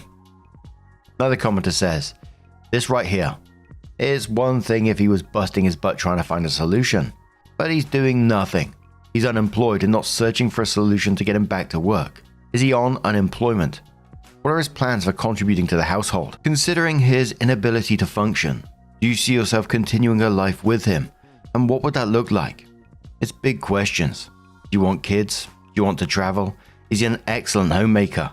Going Price for Home says, as someone with chronic pain, even if he wasn't lying, I'd leave him. Chronic pain fucking sucks. I've been there. It's been over 13 years of it, but it kinda just sounds like he's slowly made you into his bangmaid. Either he's faking it so he doesn't have to work or do any chores, or he has no interest in improving his situation. which isn't sustainable if the person isn't going to pursue medical help or disability benefits. Magenta says, bang maid that covers his bills no less. Run OP, run. To which Watermelon replies saying, that's what we call a mummy bang maid. So, at some point later, OP comes in to update their post and says, thank you to everyone who responded to my post and was so compassionate and kind. It was incredible to hear from so many people who actively battle chronic pain and illness, and those with loved ones who do. I hope to continue deepening my empathy towards anyone who is struggling with an invisible illness. On to my update. Armed with some fresh perspectives, and some fresh frustrations, lol, I talked to my boyfriend and told him that he needs to see a doctor or I will no longer be able to support him financially and stand by while he remains unemployed and unmotivated to get the help he needs. I also addressed the idea of managing on balancing his energy levels differently so that we're able to share the household responsibilities more effectively, spend quality time together and keep him doing the things he loves with his friends. His response was really bad. He told me that if I'm not willing to step up and clean around the house, something I'm already doing, then there's no use living together, and that my efforts to clean are the bare minimum and not good enough for his standards anyway. He was also really mad that I haven't taken the initiative to take care of yard projects and car repairs. He sat there and spouted off a whole list of things I'm not noticing in cleaning. And once again, he was focused on the idea that I don't like his friends / am jealous of them and want him spending less time with them, which isn't true at all. This really stung. He basically brushed over everything I said and focused on my perceived faults. This told me everything I need to know, and told him I was leaving. He was just mad, not sad or hurt at all. I'm still crying excessively over his whole reaction. I still don't know how real or unreal his chronic pain is, but I guess it doesn't matter anymore. Thank you again, everyone, for your support and kindness. I'm truly at a loss. The commenter said to OP on the back of this one, OP, I remember your first post. I know you're very sad right now and you have a right to be, but don't let grief overstay its welcome. You're so much better off and he just lost his bang maid. Expect him to come crawling back when he realizes you're serious. Don't believe anything he says.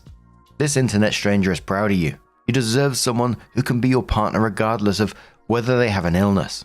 That doesn't mean they're critical or cruel. Fiery Valkyrie says, man, the idea of an unemployed, constantly stoned layabout accusing someone else of not stepping up is just mind-boggling. Good for you for not letting him take advantage anymore. Kelly Ocean says, listen to me. You will wait a week or 2 or 4, but he will try to come back to you. You did everything for him. No one else is going to do that, while taking on all the financial burdens. Yeah, he's toast. He was absolutely faking it. You don't need to think twice about it. Update us on when he comes crawling back, or once his parents are done with him. Good for you. I remember this from the other day and was so upset that you did all this for so long. You're going to be much better off in life, and I'm excited for you. Now, what do you guys make of this situation? Let us know your thoughts down in the comments below. And let's move on to another story. Now, our next story comes from Wreck-It from the Am I Overreacting subreddit and says, am I overreacting by not wanting to go to my father's wedding because of comments his fiancé has made about my autistic younger sister? Hi everybody, this is written on mobile, so I apologize if this looks odd. So I, 22 female, talked to my 49 male father the other day. He told me that he and his fiancée, 52 female, have finalized a date for their wedding. In this time, my 21 female sister went no contact with both our dad and his fiancée. Let's call her Lisa. Lisa has never had children, so when my sister and I were introduced to her, she became very motherly towards us, even though we are both adults when we met her. My sister is smart, funny, a witty person who does struggle with mental illness due to trauma, as well as she is medium support needs autistic. Lisa knows about all of this and previously was very supportive of helping her work through these traumas and grow as a person. But in the past year and a half, things have gotten worse, and Lisa started belittling and mocking my sister during her meltdowns, and even has gone as far as telling me that that kid needs to be drugged up, after I reached out to Lisa about how to support my sister during these episodes. Now, because of all of this, my sister and I are no contact with Lisa, as well as my sister is no contact with our father. as he has also belittled and mocked her during meltdowns. I should mention that my sister and I were in foster care from the ages of 11 and 12 up until we both aged out of care. My sister has a really good relationship with our foster parents while I don't, which I'm okay with because I'm glad my sister has someone she can call her mum. This is where I feel stuck. My father is really the only parent I have left, as my mum left when I was a kid. In the end, my sister will still have a mum, and if I completely cut off my father, I'll be alone. I want to stand with my sister if she doesn't want to go, then I won't, but part of me wants to just still hold on to having a father. Regardless if my sister going, I don't really want to support someone who is so ableist and often even racist at times. But going to the wedding and pretending that everything is fine, knowing that my presence is only tolerated. So people were asking OP some questions in the comments. Someone said not overreacting. Where was your dad when you two were in foster care? He doesn't seem to care about you at all. OP says he was part of the reason why we're in foster care, but it was more so reactive abuse rather than straight up abuse. He's done therapy and anger management courses and claims he's better. Next commenter says, you're not overreacting at all, and your sister is lucky to have you in her life. I'm sorry your father can't or won't stand up for her himself. You already no contact with his fiancée, so it sounds like going would subject you having to be in her presence anyway. Opie says I feel more lucky to have her because she's hilarious. Going might just feel worse, while also potentially ruining a happy day for my dad. Another commenter says, all you have to do is see your father without the wife. Just go have lunch with him or to see a movie with him, etc. You do not have to be around the wife. You didn't have to interact with the wife much at all if you set that boundary with them. But no, you're not overreacting. Talk to your sister, and yes, medications can help with meltdowns. It took me years to find one that helped, that didn't make me drowsy or have the opposite reaction. Not saying Lisa didn't take it too far, especially since she's a racist, but she's not exactly wrong. Sometimes it does help, or you gotta keep trying different meds until it does. Opie says I agree with medication being a lifesaver. I myself have a panic disorder and treat it with medication. My sister is now on meds for anxiety, and it really helps her. In fact, she went to the corner store by herself, with me on the phone for support for the first time in her life. That was just one of many instances where Lisa made an already difficult situation worse. She has done other things, and that was just one example. I really appreciate your feedback though. I'm so glad you found something that helps you. That can often be a long, stressful journey. Another commenter says, not the arsehole for feeling conflicted about going to the wedding. It's tough when family dynamics are strained, especially when it involves someone who should be supportive, but ends up being hurtful instead. Standing by your sister in this situation shows a lot of integrity and love. If your gut is telling you that attending the wedding might not be the right move due to how they've treated your sister, it's totally valid to listen to that. It's important to protect your mental health and the values you hold dear, even if it means making tough decisions about family relationships. It's okay to prioritize your and your sister's well-being over attending a wedding where you won't feel comfortable or respected. So it was 6 days after that post that OP came in with her update and says, just thought I'd come back here and give everyone an update.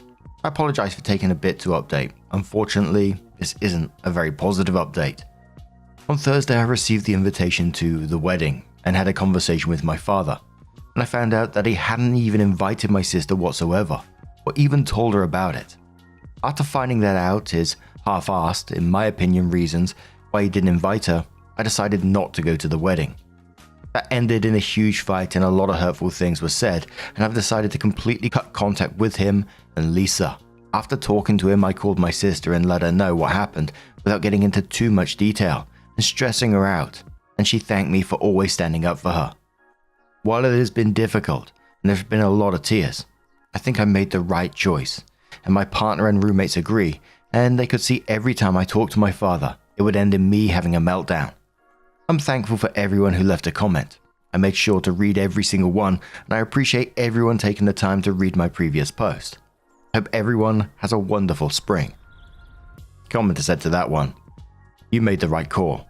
Family can be toxic, and it's clear you were looking out for your sister. Cutting ties for your mental health was necessary. Another commenter says, I just read your original post. You stated if you didn't go to the wedding, you'd lose your father and be alone. OP, you made the right decision. Because sometimes not having any parent in your life is better than having an ableist arsehole parents in your life. And you're not alone. You have your sister, who you rightfully prioritized. Your father abandoned you, leaving you in foster care to age out. Who was the one constant in your life? Your sister. You did the right thing. You backed the one person who has always been there for you and got rid of the extra baggage that is your low-life father. You didn't find this update to be a good one because you wanted to believe your father is a good person. He's not OP, so you are much better off. Even though you can't see it, this is a great resolution because your father showed you his true colors and made sure you knew he was not someone you want or need in your life. Kudos for standing up for your sister, rather than support the union of two grossly ableist people, including the father that very literally abandoned you and your sister for years. And like always when we see situations like this, I can only imagine how difficult it is to have those feelings and recognizing the type of person your father is and cutting them out. But I always like to think about the long term for OP and the sister cutting these people out of their lives. I can only think of it as being like freeing, removing toxic people like that. But now I'm going to turn this one to you guys. What do you guys make of this situation? Let us know your thoughts down in the comments below, and let's move on to another story. Now our next story comes from the Am I the Arsehole subreddit from Evil Lawyer 2010. And it says, Am I the arsehole for causing my neighbor to pay for damages his trampoline caused? Today around 5 PM, I got text messages from our great next door neighbor who said that a trampoline came flying in a storm and damaged our fence/barn behind our house. I accessed our security system via my cell phone and found out the trampoline came from the neighbors across the street, NAS or NAS. We're not friends with NAS, but up to this point have had no problems with them. I inspected the damage and our fence was destroyed, almost knocked flat. The trampoline hit the barn so hard it dented the metal walls and broke 2 panels on the garage door. There were all sorts of other minor scraping along the sides of the barn. As I was surveilling the damage, the husband Nas came walking up the driveway. He did not appear concerned and more annoyed than anything. I held our broken gate open for him to enter the yard and look at the damage with me. After reviewing the damage together, he asked me what I wanted to do about the damages. I was still a little shocked and said, well, your trampoline caused the damages. You're responsible. I'm guessing the damage is between $5,000 to $10,000. The fence was decorative aluminium to appear like wrought iron, and the damaged section was 4 to 5 panels and cost us approximately $4,000 3 years ago. The garage door was insulated and was around $3,000 2 years ago. I have no idea how to estimate the cost to repair the dented, scraped, and damaged metal walls of the barn, which again is only 2 years old. Nas said, well, it's damage to your property. You should put the damage through your insurance. I was shocked and incredulous at the audacity of this person. I told him, I'm an attorney. I actually am in my state. Your failure to secure your trampoline caused it to fly into my yard and destroy my fence and damage my barn. I'm not putting a claim on my insurance. I don't want my premiums to increase. I have great insurance and an umbrella due to the ponds on the property. I have a separate rider for the barn just to be safe. Due to my profession, I made sure I have great insurance. I told him I can either get quotes to fix the damages that you can pay, or you can make a claim against your homeowner's insurance. He said, well, I'm not paying cash and not making a claim against my insurance. This was an act of God. I said to him, okay, I'm sorry you see it that way. My firm sues around 200 cases per week. Not a brag, a fact. Suing one more next week will not be difficult. That is when Nas finally agreed to put his homeowners on notice and exchange his phone number with me. Several colleagues and my mentors said he probably never put the trampoline on his insurance, and an unreported trampoline can lead to cancellation of Nas homeowner's insurance. Am I the arsehole for insisting Nas pay for the damage caused by the trampoline flying onto my property one way or the other? Humble ad says on the back of this one, not the arsehole. Act of God doesn't mean not my problem. Wind didn't launch a properly secured trampoline like a missile. It was negligence. His failure to secure it made it a hazard, and now he's trying to dodge accountability.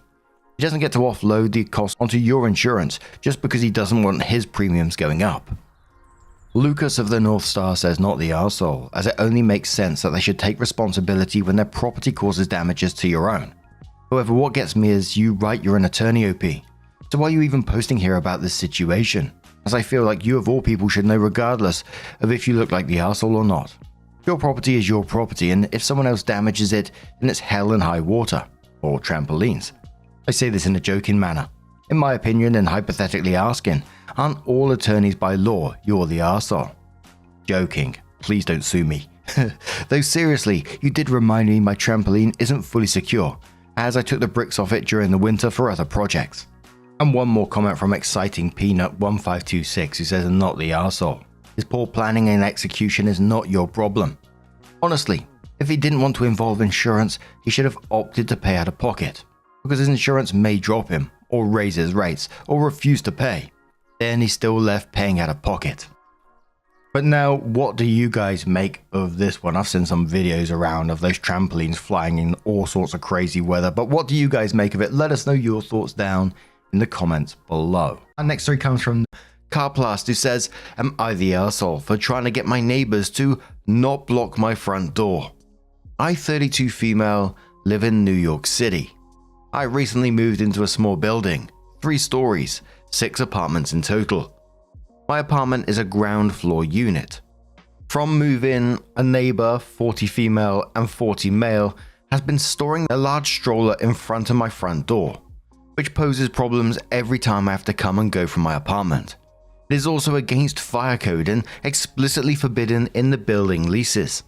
The stroller is there every day, unless their kid, 3 male, decides he doesn't want to walk. One day when I heard them leaving it there, I introduced myself and politely said then leaving their stroller there was causing me issues and it's against the city's fire code, and asked them to no longer keep their stroller in front of my front door. But the 40 male neighbor straight up raised his voice at me while I was holding my infant daughter. The woman said as a compromise she'd fold the stroller while leaving it in front of my door. As time went on, the stroller was never folded up and continued to block my door. As it's against fire code and explicitly forbidden in the lease, I decided to reach out to the property management for help resolving this issue. I just want to be able to safely come and go from my apartment. The day the property management enforced this on these neighbors, the 40 female neighbor rang my doorbell and proceeded to refuse to speak to me and called her mother. Her mother then berated me on speakerphone and said I should have spoken to them first, ignoring me when I said I did. She then kind of threatened me, saying I complained about the wrong people. I was stunned and couldn't believe this was happening. All I could muster was insisting it is against fire code and no one gets to break fire code. I'm baffled by this behavior. I found it a bizarre confrontation and didn't know adults could act this way. I've never had issues with neighbors before. I had a child younger than theirs and empathized with their situation. But their kid is massive and able to walk. They could just have an umbrella stroller like I do. I just wanted to access my front door. Am I the arsehole? Now this is a not the arsehole to me. It sounds like you tried to be reasonable all the way through this. You spoke to them directly, you explained the issue. They said that they'd followed it down, which, you seemed like you were sort of on board with, but they continued to not follow through with that. And it's not just about the convenience as well. It's like you pointed out again, it's a safety issue. If there was an emergency and that stroller's blocking your door, it could be dangerous. It was strange ass behavior though that she called her mum to then complain about you. That was weird in itself, right? But OP edited their post and says, I appreciate the outside perspective. I didn't think I was the arsehole, but I do have hardcore people-pleasing tendencies, and it was very clear my actions hurt people's feelings, and it gave me self-doubt. The reason I engaged with the mother on the phone at all is bizarre too. It's all too weird and I'm reeling a little, lol. The 40 female neighbor has an unusual way of speaking. I haven't been able to work it out if it's an accent or what. When she put her mother on the speakerphone, I had a sinking thought that maybe the 40 female neighbor is deaf and needs someone to talk for her. And I felt bad that maybe I'd made a deaf person feel victimized when they can't speak up for themselves. But she clearly wasn't deaf, as her mother was on the speakerphone with no video, and she had zero issues following the conversation. Apart from this incident and the other shitty neighbor stuff, this woman and her man have pulled. They seem like normal functioning adults. The man does not have an unusual way of speaking. I don't think her unusual way of speaking is really a factor in whether I'm the arsehole. And I've been so eager to be polite and respectful.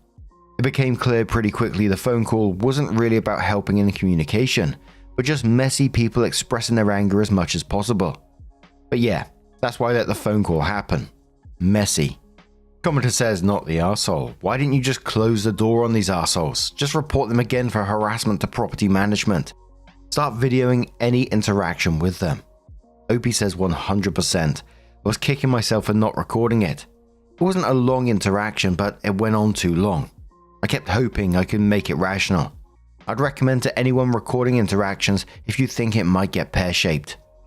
Another commenter says, lol, I'm sorry honey. I'm not laughing at you or an obviously frustrating situation, but the neighbor came to your door to have a mother confront you by phone. Sometimes people are just so unbelievably ridiculous, it just makes you laugh. Not the arsehole. OP says it's a funny situation. I'm still in disbelief that it happened. Commenter says, not the arsehole. The getting mum on the phone tells you all you need to know about the maturity of a 40-year-old person. Another commenter says, you're much nicer than I would have been. When they didn't comply with a polite request, I would have chucked the stroller outside. Another commenter says, not the arsehole, but I would consider telling the property manager you've been threatened. Of course, that could escalate and make things worse, but you are being bullied. I'll try to get out of the lease and move. So, around a month later, OP comes in with the update and says, so it's been almost a month. And I'm pleased to say the stroller has not been in front of my door since the events in my original post. Luckily, I've not run into them in the hallways or experienced real fallout. I heard the man a couple of times tell his kid, that's where the snitches live. And I think the mother from the phone call was in the building once, and I heard her call me a bitch outside my door. The woman neighbor also stuck a middle finger up at my front door a few times. That petty behavior stopped pretty quickly, and they seem to have gotten over themselves. I'm not bothered by their silly little insults. The neighbors also started using an umbrella stroller pretty soon after my original post. I'm glad they have finally taken the responsibility for their own belongings and used a little bit of troubleshooting to work their problems out. I didn't end up putting a video doorbell as commenters suggested on the original post. I don't think I had to, as it turns out. They just needed to get over themselves, get a handle on their emotions. I'm actively avoiding them though, but that has been easy so far. So yeah, a bit of a boring update, but that is the best outcome. I'm just enjoying having space to come and go from my apartment. Someone asks OP for some info. They said, I'm having trouble reconciling these two statements. 1, the woman neighbor also stuck her middle finger up at my front door a few times, and 2, I didn't end up putting a video doorbell.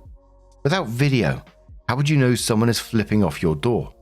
OP says, yep, I didn't have the camera, so I watched through the peephole. Bit of a creeper move, but I was feeling the paranoia. OP gives an explanation of how her door is set up. Did she have to push the stroller out of the way to get to the door? OP says yes. I couldn't stand in front of where my lock is and unlock my door without moving it. I have my own stroller, and I couldn't get in or out of my door with a stroller without moving theirs. My door opens into my apartment, so the door could swing open and shut, but I couldn't come and go without their stroller being in the way. Another commenter says, I'm just going to say from experience with jerk neighbors, don't expect the peace to last.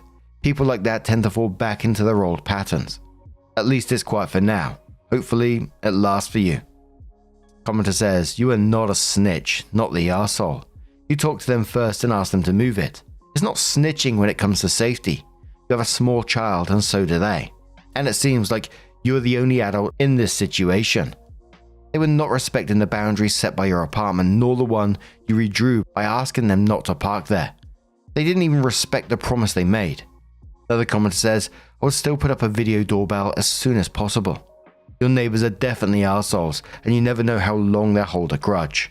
Now, I'm super glad that things have calmed down for OP at this moment in time.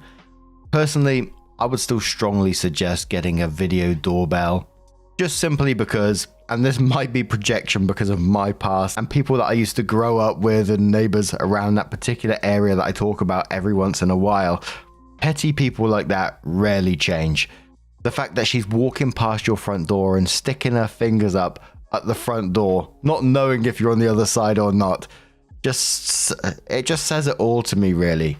And this is someone who came to your door, a 40-year-old who came to your door, held up the phone so her mum could have a go at you. But like I said, it might be projection. It's just because I know neighbors that still got grudges with each other to this day over the pettiest shit. But what do you guys make of this situation? Let us know your thoughts down in the comments below. And let's move on to another story. And I spotted this title, looked a bit of a different one, so I thought, why not? This one's from the True Off My Chest subreddit from We're Just Roommates, who says, I started washing and putting away my roommate's favorite mug whenever she uses it. When she caught me, I lied about why. I, 30 male, share an apartment with my friend, 30 female. I'll call her Gwen. Gwen has a lot of mugs, more than will fit in the cup cupboard all at once, so she rotates them seasonally. She loves swapping them out.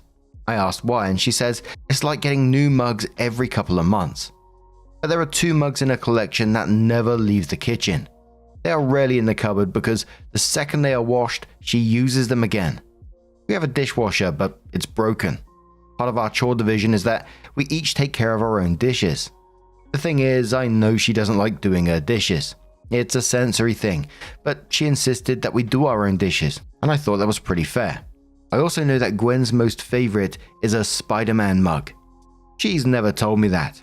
I can just tell because the Spider-Man mug gets picked before any of the others when it's clean. I know this because I see it in the sink every day for her to wash before bed with her other dishes from the day. There were times that her dishes sat for a couple of days before she could force herself to work through the sensory issues and get them done. It never got to the point of smelling bad, and she apologized every time for any dishes she left overnight. I truly did not mind when that happened. I understand the sensory issues, and I'm proud of her for keeping on top of it as much as she was. Now comes the part I need to get off my chest. The background info was important, I promise. Every time Gwen realizes she can use her Spider-Man mug, she dances an adorable happy dance while making her tea for the morning. She doesn't seem to realize she's dancing, or doesn't realize I noticed her dancing. Either way, it's my favorite part of the day when I'm getting ready for work, and she dances a happy dance while she's getting breakfast because she gets to use her Spider-Man mug every single morning. It seriously cheers her up, and she's been a lot more positive throughout the day since I started doing this. Gwen found me washing her dishes last week. I've been doing them for a while, but this was the first time she walked in and caught me bubble-handed washing her Spider-Man mug. Bubble-handed. Not gonna lie, I panicked. She thanked me for helping her, and then asked why I started to do her dishes too. She even asked if I was annoyed by her dishes when she left them. This was absolutely not the case, but I couldn't tell her I watched her happy dances. That's creepy, right? But it's so cute and makes me so happy to see her so happy. If she knew I watched her dance, she would feel self-conscious and stop doing them. She's pretty shy about stuff like that. She won't sing in front of anyone, but singing is one of her favorite things to do, and I've caught her singing along to her music before she realizes I'm home, more than she realizes. I also pretend not to notice when that happens. She has a really pretty voice. So yeah, I couldn't tell her why I'm really doing her dishes, or I'd lose my favorite part of my day. I told her I like to get mine done every night. It's something my mum always told me to do. I was already there, so it wasn't a big deal to do hers too. It saves water, and she does a few of the household chores that I hate because she likes them. So I don't mind doing this one tiny extra chore that she doesn't like. I feel like I was pretty obviously not telling the truth, but I think she believed me. She didn't tell me to stop, and she hasn't brought it up since she caught me. So I still get to see her do her happy dances when she goes in the kitchen and sees a Spider-Man mug ready for her to start the day. Edit 1. Alright, I'm heading to bed. Thank you all for your comments. To clarify, we are just friends. We're roommates now, but we were friends first. Anyway, it's been fun, but it's 5 AM and I have an appointment at 10 AM. This should be fun. Good night. Edit 2. It is now 9 AM. I just woke up to so many notifications. Jesus H. Christ, what happened while I was napping? Thank you for everyone for your responses. I did not expect my habit, that I thought would be seen as weird or creepy, to get so much attention. I'm so glad so many of you got a smile from my post. As you can tell, I like to give people a reason to smile. Hope you all have an awesome day. Edit 3. Guys, she found the fucking post. Scatter. No, for real, she commented on the post. She made an account specifically to comment. How? How did this happen, and how did it happen so goddamn fast? I didn't think she was on Reddit. She's always on YouTube watching video games or listening to stories. She used a picture of the mug as the profile pic. I'm panicking. I'll update when I'm brave enough to go out to the kitchen. I can hear her cooking. Edit 4. So I linked the picture with an update and the auto mod did not like it. So I've removed the link, but the update is still on my profile if anyone is interested. That's lovely. Doing something at the kindness of your heart because you enjoy seeing someone else happy is just an absolute wonderful thing. And I don't find it creepy that you notice her happy dances. You notice stuff like that when you're living with people. And she's handling some chores you hate and you're doing something for her at the same time. Sounds like a healthy roommate relationship. But a commenter said to OP, this is honestly the sweetest thing ever. The way you go out of your way just to make her mornings a little brighter is top tier wholesome. Commenter says, you're both good roommates. I'm so proud of you both. It's not easy getting along with someone in your space. OP says, I've never been happy at home as I am with Gwen. She's so easy to live with, and any problems we have been able to talk over and resolve. It's almost too good to be true, but we do bicker a lot. I make fun of her wearing Crocs nearly 24/7, and she laughs every time she hears me swearing at my bed after I stub my toe on it. I do that at least twice a week. I'm an idiot. Lol. I've never been able to bring myself to put on a pair of Crocs, but I've heard that they are incredibly comfy. Another commenter says, well, after all the awful crap that I come across on Reddit every single day, a post like this is so refreshing. OP, this is adorable. Does Gwen know you're in love with her? Because she should. OP says, we say I love you to each other when we leave the apartment, but we're just friends. OP explains why he then says, I love you, and says, one of our friends passed away a few years ago. It almost ended our whole group. His house was the hangout spot. He liked to do the planning for things. He kept us together by being the person we all wanted to be around. Losing him was the hardest thing I've gone through. We were like brothers. So now we all make sure to tell each other how we feel.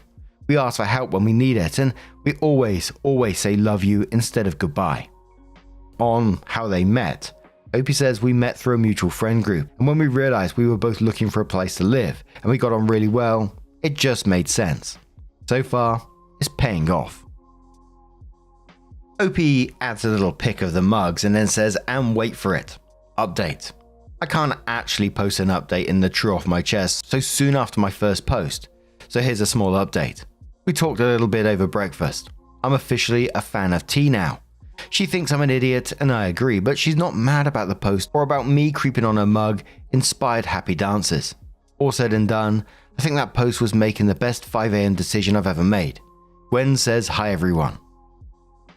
OP's thoughts on Gwen. OP says, I was watching her work in the living room today and it just kind of made me realize why I feel different, but also completely the same. I still have the same feelings of friendship, but it's like going from a familiar room to another room that's bigger. But it has the same paintings as the first room. There's just more wall space for paintings now. I hope that makes sense.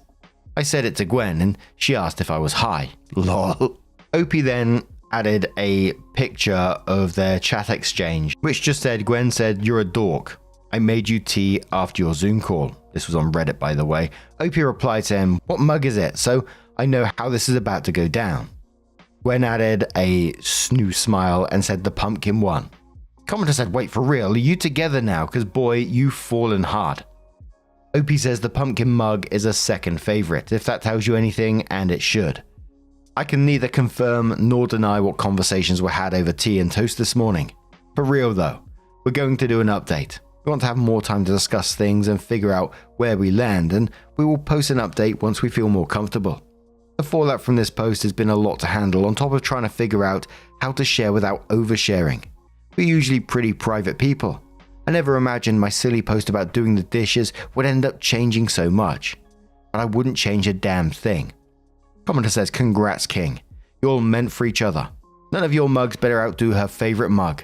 OP says I'm more of a water bottle guy. The mugs in the house are all hers, so no risk of mug competition. Although I might order her a custom one for a special occasion someday, but never with the intention to make her change what her favorite is. So a couple of days after that one, OP has another update and says, good morning y'all. A couple of days ago, I made a post at 3 in the morning to confess to doing my roommate's dishes because I secretly love to watch her do a happy dance when she sees her favorite mug is clean for her to use again. That post changed our lives, and I'm only being a little dramatic by saying that. I gotta say thanks to everyone who upvoted and commented on my original post. I'm I'm still shook at just how many people read about me and my mug happy best friend. The amount of people saying my post made them smile or reminded them of their own friendships or significant others has kept me smiling for days. I'm kind of into making people happy, if that wasn't already obvious, so the fact that so many people had even a moment of positivity because of me has been awesome. When I made that original post, it was because I just wanted to tell someone about the mug dancing, but I knew Gwen wouldn't like it if I told anyone we knew. So I came to Reddit to shout to the void, and oh boy, did the void shout back. There were so many comments asking if I really thought we were just friends. And I'll be honest, when I made that post, we absolutely were just friends. We'd never talked about being more than friends, and I was happy being friends because we have an amazing friendship. I hadn't really thought about there being a possibility for more because dating was always something I planned to do when I had my life together, or when I had more money. I never let myself consider what I was missing out on by waiting for the right time. Her finding my post opened the chance for Gwen and I to talk about things that we hadn't before, and over breakfast that morning we found out where we stood with each other and what we thought things could look like moving forward, depending on what we both agreed was the best course. We didn't make any solid plans or decisions and didn't want to rush into something that would ruin the good we already had going for us. But I'll admit I was hoping for a specific outcome. There was one comment on the first post that had really caught my attention. To paraphrase, they told me to think about how I'd feel if someone else got to see Gwen do a happy mug dance instead of me. And it hit me so hard. I didn't mind the idea of someone else seeing her so happy. I just don't know if anyone else she dates would notice what I did and decide to do what I did. What if they didn't care or didn't think it was that important or any of the other things I do to make her laugh or smile? I really didn't like the thought of not being there to make sure she has that extra reason to smile in the morning. Gwen wants me to admit that I'm a sappy moron because I teared up writing this. I'm a sensitive man in touch with my emotions, and you know you love it, so shut it, you. To all the people saying it's possible for platonic relationships to be like ours, you are absolutely correct. Our friend group is very open with physical and verbal affection, and we help each other all the time with big and small things. We all say I love yous to each other. It's just normal communication for us as a group, not just between Gwen and I. Honestly, if I hadn't made my original post, I'm not sure when or if we had gotten to the point we are now. Maybe we would have continued as we were, and that would have been just as happy of an outcome, just a different one. Like choose your own adventure with multiple options for a good resolution. Which brings me to the actual update. Gwen and I agreed we want to try dating. We aren't putting a new label on our relationship yet, but our first date is next week. I'm making it all a surprise. Gwen helped me write this post and will be reading the comments, so I can't give any details. But it's going to be the best first date she's ever been on, or I eat my candy corn patterned socks.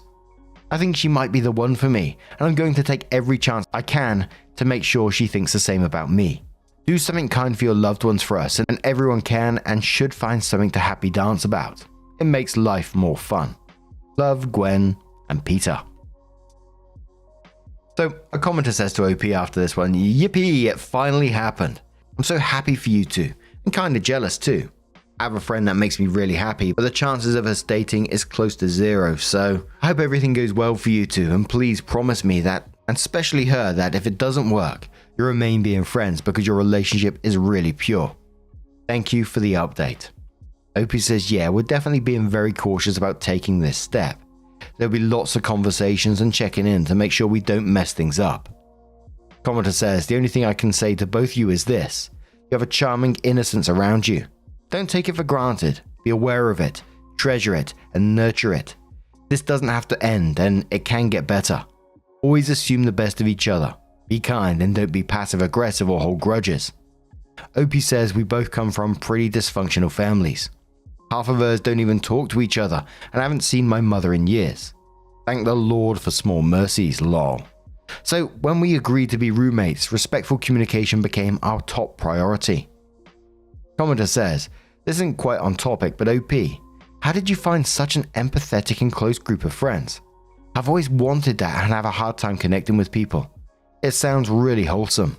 OP responded saying, so the people who started our group were 3 buddies. They were friends all through middle and high school and stuck together after. Everyone else had been added to the group after being vetted. We invite people to hang out a few times with the group. If we feel they'd be a good fit, we keep inviting them. It's like a big club, but doing it this way makes sure only people who mesh well enough with everyone are added. Gwen was pretty much part of the group when I was invited to a movie night. That was the first time we met. I can't tell you how to meet people that you'll connect with. I'm sorry. The person who invited me was someone I work with. We went for drinks after a couple times before she asked me if I wanted to go to a movie night her friends were planning, and I didn't have anything better to do. You just need to be willing to talk to strangers until they aren't strangers anymore, and see if they are someone you think would be a positive influence in your life. Opie also adds, the best advice I can give you is to want change. If you aren't happy, for the love of all that's holy, change. Sit down with your partner and say that you aren't happy and that things need to change. Figure out if you want change together and be a team against the issues, or if things will be better off with you going your separate ways. Ending a relationship does not erase all the good times you've had with them, but it opens the doors for the potential of new good times with someone else. It will only get harder the longer you wait. You deserve peace and happiness, even if it means it's not with this person. They also deserve peace and happiness. I wonder if you approach it from that angle of saying that you're unhappy, and you feel like they're unhappy too, and you want to team up to figure this out. The more you build it up in your head to the point where you feel it's not worth trying. You are worth it. They are worth it. And the majority of the comments after this one, and it's always with a wholesome post like this, is like, now's the time to turn off Reddit. Or maybe YouTube in this case. But what do you guys make of this situation? Let us know your thoughts down in the comments below. Our next story comes from Snoo Seagulls 4821, and it says, entitled neighbor really did try to steal my parents' plant. I cannot believe it. I must have met a lot of entitled people, but never this entitled. It all started this morning. My parents love to plant flowers on their yard. From hibiscus to water lily. Their most prized and pride is definitely the bougainvilleas. This morning my mum went to water the plants and feed the koi fishes. Enter my elderly neighbor, around 80 plus years old. They were having a conversation and it goes like this. The neighbor says, "Can I have your bougainvilleas? 2 of them." Mum was confused and said, "As in cutting some to put in a vase?" "Sure." Neighbor replied, "No, I want to plant them in my yard." Mum said, "I'm not sure if the plant can grow after cutting. I will ask a gardener opinion. If can, I can cut it for you."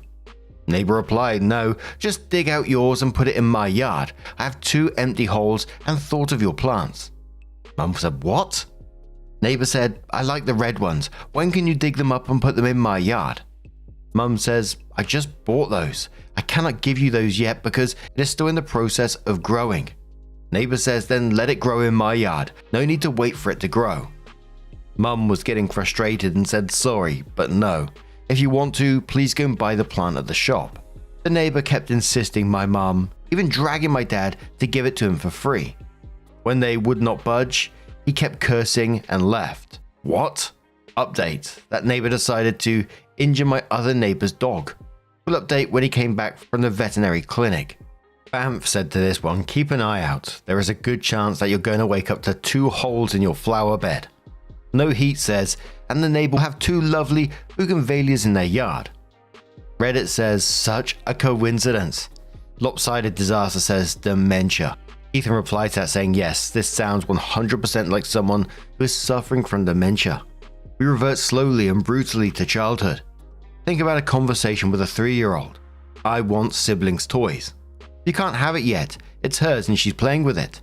Ask her if you can play with it when she's done." The reply, "But I need it now." Now, think about what's going on here. In essence, the same. A lot of posts here or in Boomers Being Fools have this vibe to me. Absolutely, with some of those comments, I can see the logic in those, that it is bizarre behavior, especially if you've seen nothing like this before, for this neighbor to come over to you and just demanding your plants in that kind of way. No talking about it, no, "Oh, did you get them from the local garden centre" or anything like that. Just give me your plants, put them in my yard, and then to go on and injure a dog is escalating in itself, right? My first immediate thought, that was someone who was speaking to me. I would want to speak to their family and find out if there's anything else going on. But absolutely, there's a chance it's just going to be entitlement. We have seen it time and time again, so of course OP needs to protect themselves and their property, of course. But around a week or so later, OP did come in with the update and says before the update, I would have to give some history of this elderly. He's known around the neighborhood as grumpy, selfish, entitled, and OCD. Always parked his car, sweep the floor, throw garbage, etc. to his beside neighbor. They always confront him so many times, but he insisted he did nothing wrong. Even worse, his 80-plus-year-old wife also begs for forgiveness regarding everything he did. Regarding the dog, had to be admitted in the veterinary clinic. He broke the poor girl's tooth. He shoved his walking stick in her mouth. She was in her own yard resting. The elder, he walked into their yard, fenced, and that spooked the dog. She is a French bulldog. She barked at him and he shoved his walking stick in her mouth. Caught on CCTV. So they decided to have a conversation with my parent as witness. The entitled neighbor's wife will be representing him because he did not want to come out of the house. It goes like this. The wife says, "I'm so sorry, Mr. N, the dog owner, for causing so much problems." Mr. N says, "How are you going to fix this? He already keeps throwing his garbage into my yard, but I didn't say anything because of his age. Now, what did my dog do?" Wife replies saying, "He says your dog keeps barking whenever he walks by your house, so he was annoyed and decided to punish it." Mr. N says, "My dog is in my property. What right does he have?" The wife says, "Please forgive him. He's old. Plus, a dog's life is not equal to a human." Phew, dearie me. Yes, that is what she said. They keep arguing while my parents try to calm them down before authorities get involved. In the end, they decided to cool down first. Was hoping and that was the end. But no, it gets much worse. My parents' plants started to wilt one by one. They were distraught and confused until son of the entitled neighbor came and apologized.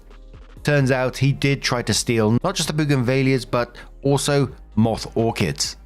He cut their roots and now it's dying. We'll update later because my parents will be having a meeting with our whole family and neighborhoods. Comment says on this one, "This is trespassing, destruction of property, and animal abuse. The dude is a menace and needs to be held accountable." OP says the problem is the entitled neighbor's family keeps excusing it, saying if we did sue, we are elderly abusing him. Avon says, "But you aren't. That's just blatantly false. Him being old doesn't excuse him facing consequences for animal abuse and property destruction." Storm Tomcat says, "On the contrary, if he's in full possession of his mental capacities, he's a bully and the family deserves a break from him. And if he's too old to know what he's doing, the family are in fact the ones abusing him by letting him run rampant and depriving him of proper care." Ice the Pressure says, "Lol, exactly this. They want to play that game. Let's play that game." Same with the wife claiming that the dog's life isn't equal to a human's. Lady, do you know how many people think the elderly aren't worth the air that they breathe? At least a dog is considered man's best friend. So then OP came in with another update and said, "Hey guys, sorry for the late update. Been so hectic with life and the neighbor that I completely forgot about my account. Don't know if any of you remember the previous post. I'll link it here," and shares a link. Also, thank you so much for the replies and advice. I read almost all of them and made consideration of my choices that I have. Before the updates, I would like to answer some questions. 1. Why is he not in an old folks home? Because his whole family, and I mean all, 7 sons, 1 daughter, 3 daughter-in-laws, 9 grandchildren, and 3 great-grandchildren live in the same house. The ones with family don't live there except during the weekends, holidays. Whenever there is any disturbance, all of them will be involved. So you can see why people tolerate with this elderly man. 2. The authorities have been involved before, but because all of them can look after him, he is healthy and mentally okay, it is out of their jurisdiction. 3. My parents just moved to this area around 1 year ago, and most folks that live in the area are old folks. Because my parents are still new, they don't really have a say in the people that live there for generations. As in, we live here for more longer than you, and no one was bothered. Why now? Since I've answered some questions, on to the update. My neighbor, whose dog lost her teeth, filed a police report and are planning to sue them. The meeting tried to solve the problem peacefully, but because one of the sons is a gang leader, he brought his whole gang to the meeting as well. I think you can all imagine the chaos that was brought into this mess. The dog owner brought photos and a video of the incident, including mine where it clearly shows that he dug up the plant. But they keep trying to play it down and make it not a big deal. But the dog owner is not someone to play with as well. He literally says in front of them, then this will be settled in court, since you all don't want to take responsibility or making compensation for the mess your old man did. Mr. C, my dad, I will pay for your lawyer fees too. Let's sue him for both of our problems. That's how the meeting goes. The son was not willing to take responsibility, and my neighbor is not backing down. The elderly man hasn't shown his face since the meeting. I guess he knew he screwed up really badly. Oh, and recently he fell when trying to clean his cabinet. He hit his head pretty badly that needs to be hospitalized for a few days and stitches. Karma, I guess. And OP did add a video of this old dude sticking his cane through the neighbor's garden poking at the dogs. And obviously a lot of people telling OP to be careful after this, especially when it was mentions of gangs being involved. Maybe get some CCTV, all that sort of stuff to protect yourself. I guess they're already trying to be intimidating by the whole gang turning up to this meeting.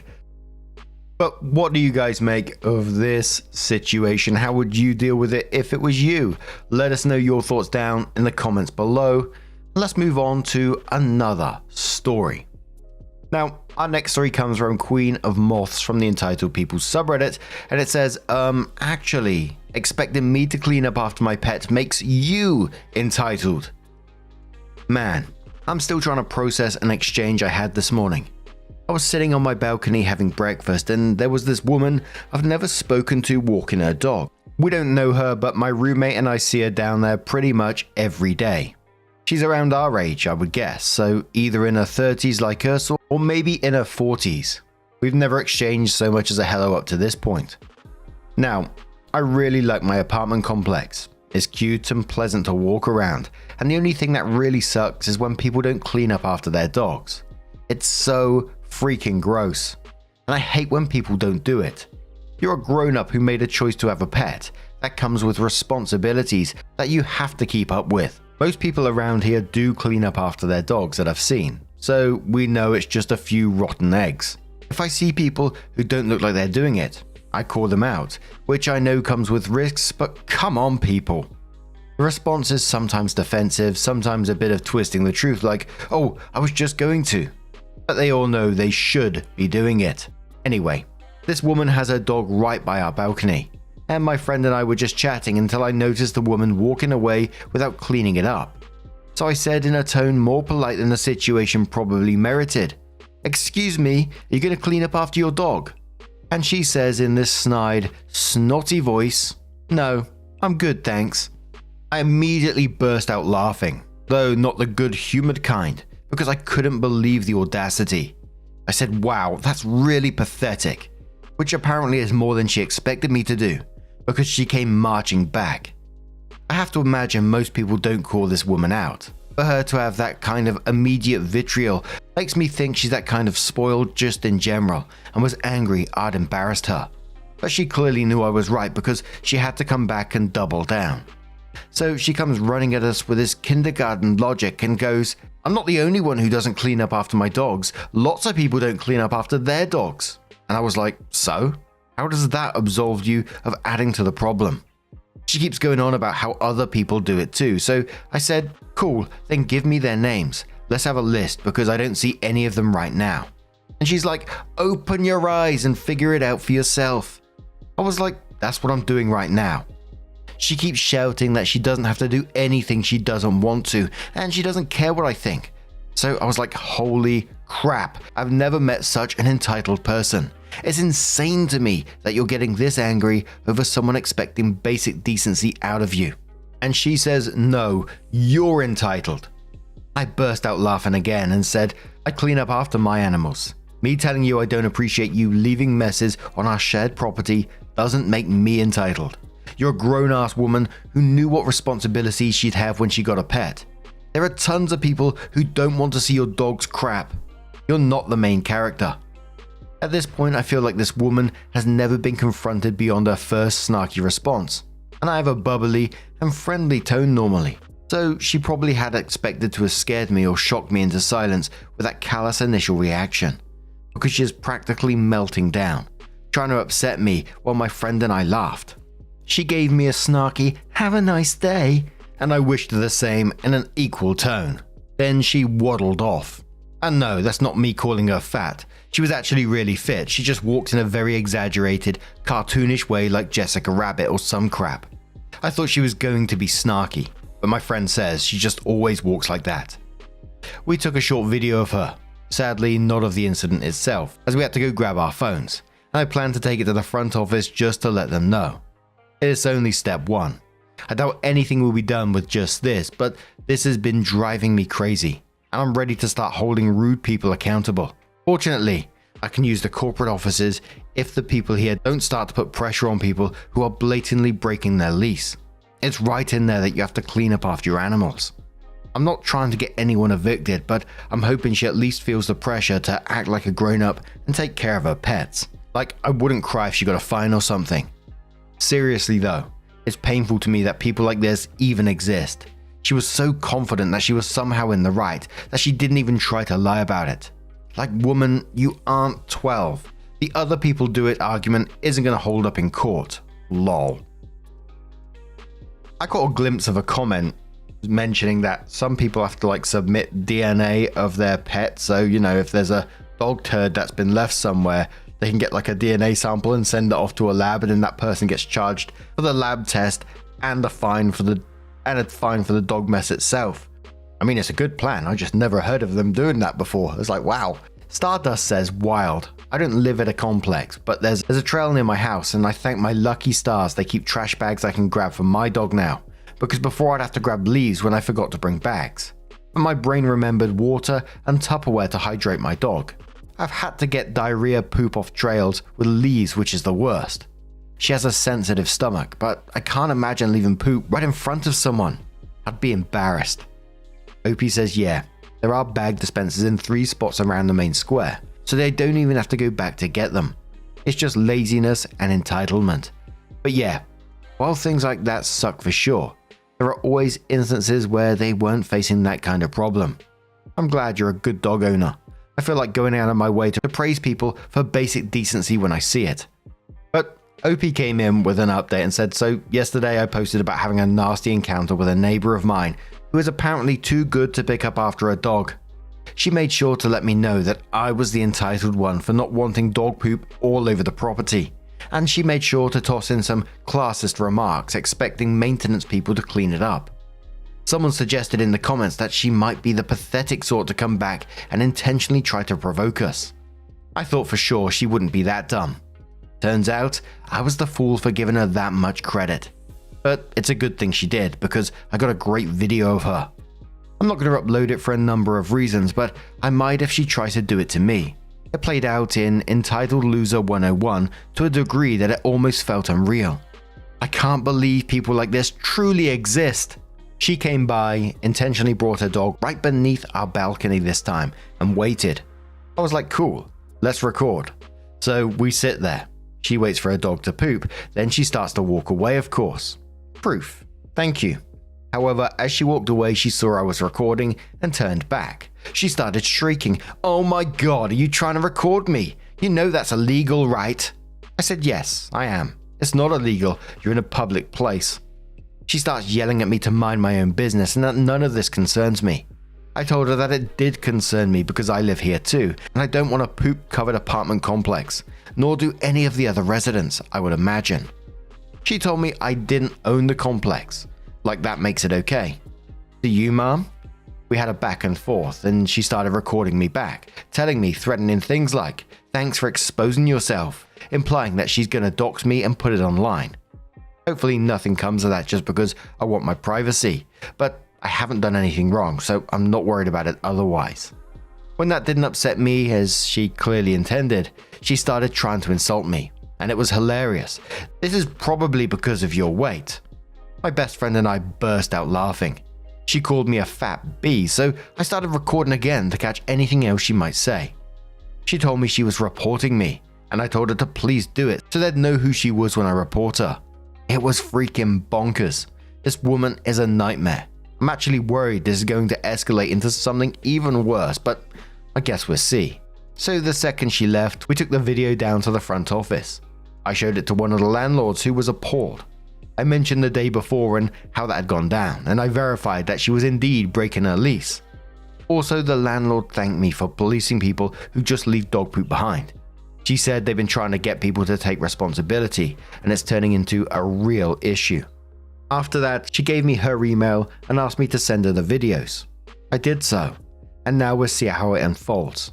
I also told her that the woman threatened to report me, so she may actually call in herself and unintentionally turn herself in. I also mentioned worrying about potential retaliations so that it's just out there. If she calls the cops, I fortunately have videos, so she won't be able to make up anything about me harassing her or something. I've been told not to engage with her if she comes back again, but to just contact the office and tell them that she's here. I really don't know what to expect. I just wanted to enjoy a nice morning on my balcony. I'm seriously blown away. All this because someone asked you to pick up your dog's poop. What is this world coming to? Ultra Cyborg says glad the apartment complex is taking action against her. Opie says same. I had no idea what to expect. I was so relieved talking to her. She was pissed, especially when I mentioned the part about her saying the maintenance people can just do it. I was worried they'd just brush it off, but they're taking it seriously. Katana says, honestly, this infuriates me. I'm a responsible pet owner. I've never not picked up my dog's poop, even if she goes on the vacant lot that is on our route. Opie says that's honestly one of the things that pisses me off the most. She's making other dog owners look bad. I know most dog owners are responsible and aren't entitled like this, but people remember the rude jerks more. It makes me so sad. But Opie came in with one more update, which was titled potentially, hopefully, final update on Dog Poop Girl. Hey guys, sorry it's been a while. I know a lot of people have been wanting an update. Unfortunately, it's not as exciting as some of you were hoping for, but I'm actually happy with how things went down. So the very next day, Dog Poop Girl showed up again, but this time she didn't come over near our balcony. I don't know if someone in her life told her she was going to get in trouble or what, but it seemed clear she still wanted us to know she was just fine with what had happened. I emailed the landlords as they'd requested and said she was outside right now, etc. The office thanked me and then I never heard from them again. The next day, a different woman was walking her dog. I thought that was kind of weird, but I figured maybe she hired someone so she could leave that job to someone beneath her. For around a month or two, I can't remember the full timeline, we didn't see her, and we could only speculate. Maybe she lived with her boyfriend here. One of my roommates said she saw her with a guy, and he told her to stop staying over if she was going to cause problems. Maybe she got the fine and threw a temper tantrum and left. I figured she also could just be avoiding our side of the property. It was hard to say, but I was just glad to not have to deal with her. Finally, a couple of weeks ago, I was heading to the other side of the property, and I saw her with her dog. So she's still here, clearly just avoiding our side of the complex, and that is more than fine with me. No idea what went down throughout that period, and I'm not sure I ever will. I did notice she seemed to have dog poop bags with her this time though. Lol. I can only speculate that they caught her, fined her, and told her that there'd be more fines after that. I don't know what happened, but they took some sort of action with the dog owners in our building, because I now see every dog owner walking around with bags. The dog poop problem has gotten much better. Maybe knowing their neighbors were watching and tired of their nice walking area being covered in excrement motivated them to be more responsible. Here's hoping it stays at this level. I really don't like having confrontations, but I'm also not really one to put up with other people's crap. Hey, figuratively or literally. I know that some of you were hoping for a big explosion or some juicy details. Can we not say big explosion or juicy details when we're talking about dog poo regarding this woman being put in her place? I'm personally just glad to not have to see her anymore. She never tried to retaliate, thankfully, and I'm guessing people in her life let her know she was digging her own grave. I actually wonder if part of why she avoids us completely is so that we don't see that she's being forced to pick up poop now, which is a hilarious thought. If anything else suddenly happens, I promise to update again, but as it is, it looks like this has sort of quietly solved itself. I do kind of wish I knew more details, just out of my own nosiness. But we can at least all be satisfied with the fact that she was absolutely convinced she was in the right, and it blew up in her face. She's probably still awful, of course, but at least someone is holding her accountable. I waited this long to see if anything else happened, but it looks like this might be the end of the story, which I'd honestly prefer. However, if anything comes up again, like I said, I'll let you all know. Thanks for sharing and venting with me while I dealt with a very, very frustrating situation. I appreciated all your comments and support. I used to have a manager when he saw people leaving dog poo on the local field where I used to work. This is the market research place. There's a massive field next to where we used to work, and we used to go out there and, just talk away and look at the field on a nice sunny day and just chill out, And there's loads of dog walkers on that field, especially on a sunny day. But my manager at the time, Irish dude, took no shit. Lovely as you like when you get to know him, but he comes across as very standoffish. But if he ever saw anyone leaving dog shit on the field, holy moly, he was straight over there. And rightfully so. He'd give him a lecture about, kids play on that field as well. I remember someone tried walking away right in front of us. The dog had a crap and he clearly never had no bags or anything. My manager said, "Oi, where you going?" And the guy turned around and was like, "Sorry, what was that?" And he said, "Where you going? You just left dog shit on the grass." And the guy was muttering, I got no bags." So my manager dude went in and got a plastic carrier bag, like from a local supermarket or something.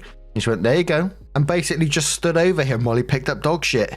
But Alarmed quoted OP saying she's probably still awful, and Alarm says, "Oh, definitely. In my experience, the not picking up after pets is just a symptom of a much bigger issue with these people. They don't feel any social obligation towards their environment or the people around them, and that's not likely to change. At least she's evidently feeling the pressure over the poop thing though. Congrats." Yeah, and I'd probably agree with that comment. Just from stuff I've seen in the past, there's probably the tip of the iceberg with her. Probably a right nightmare neighbor to live next to as well. Obviously I don't know and I'm just assuming that. But in the end, I'm glad it all worked out for OP. Shaming her, and hopefully she did get a fine or two. But let us know your thoughts down in the comments below. Have you ever dealt with a nightmare neighbor like that? Let us know your thoughts. And just a huge thank you for being here today, getting involved in the stories, your love, your support, your time. It always means the absolute world to me. So thank you so much. And hopefully I'll see you in the next one. Take care and much love.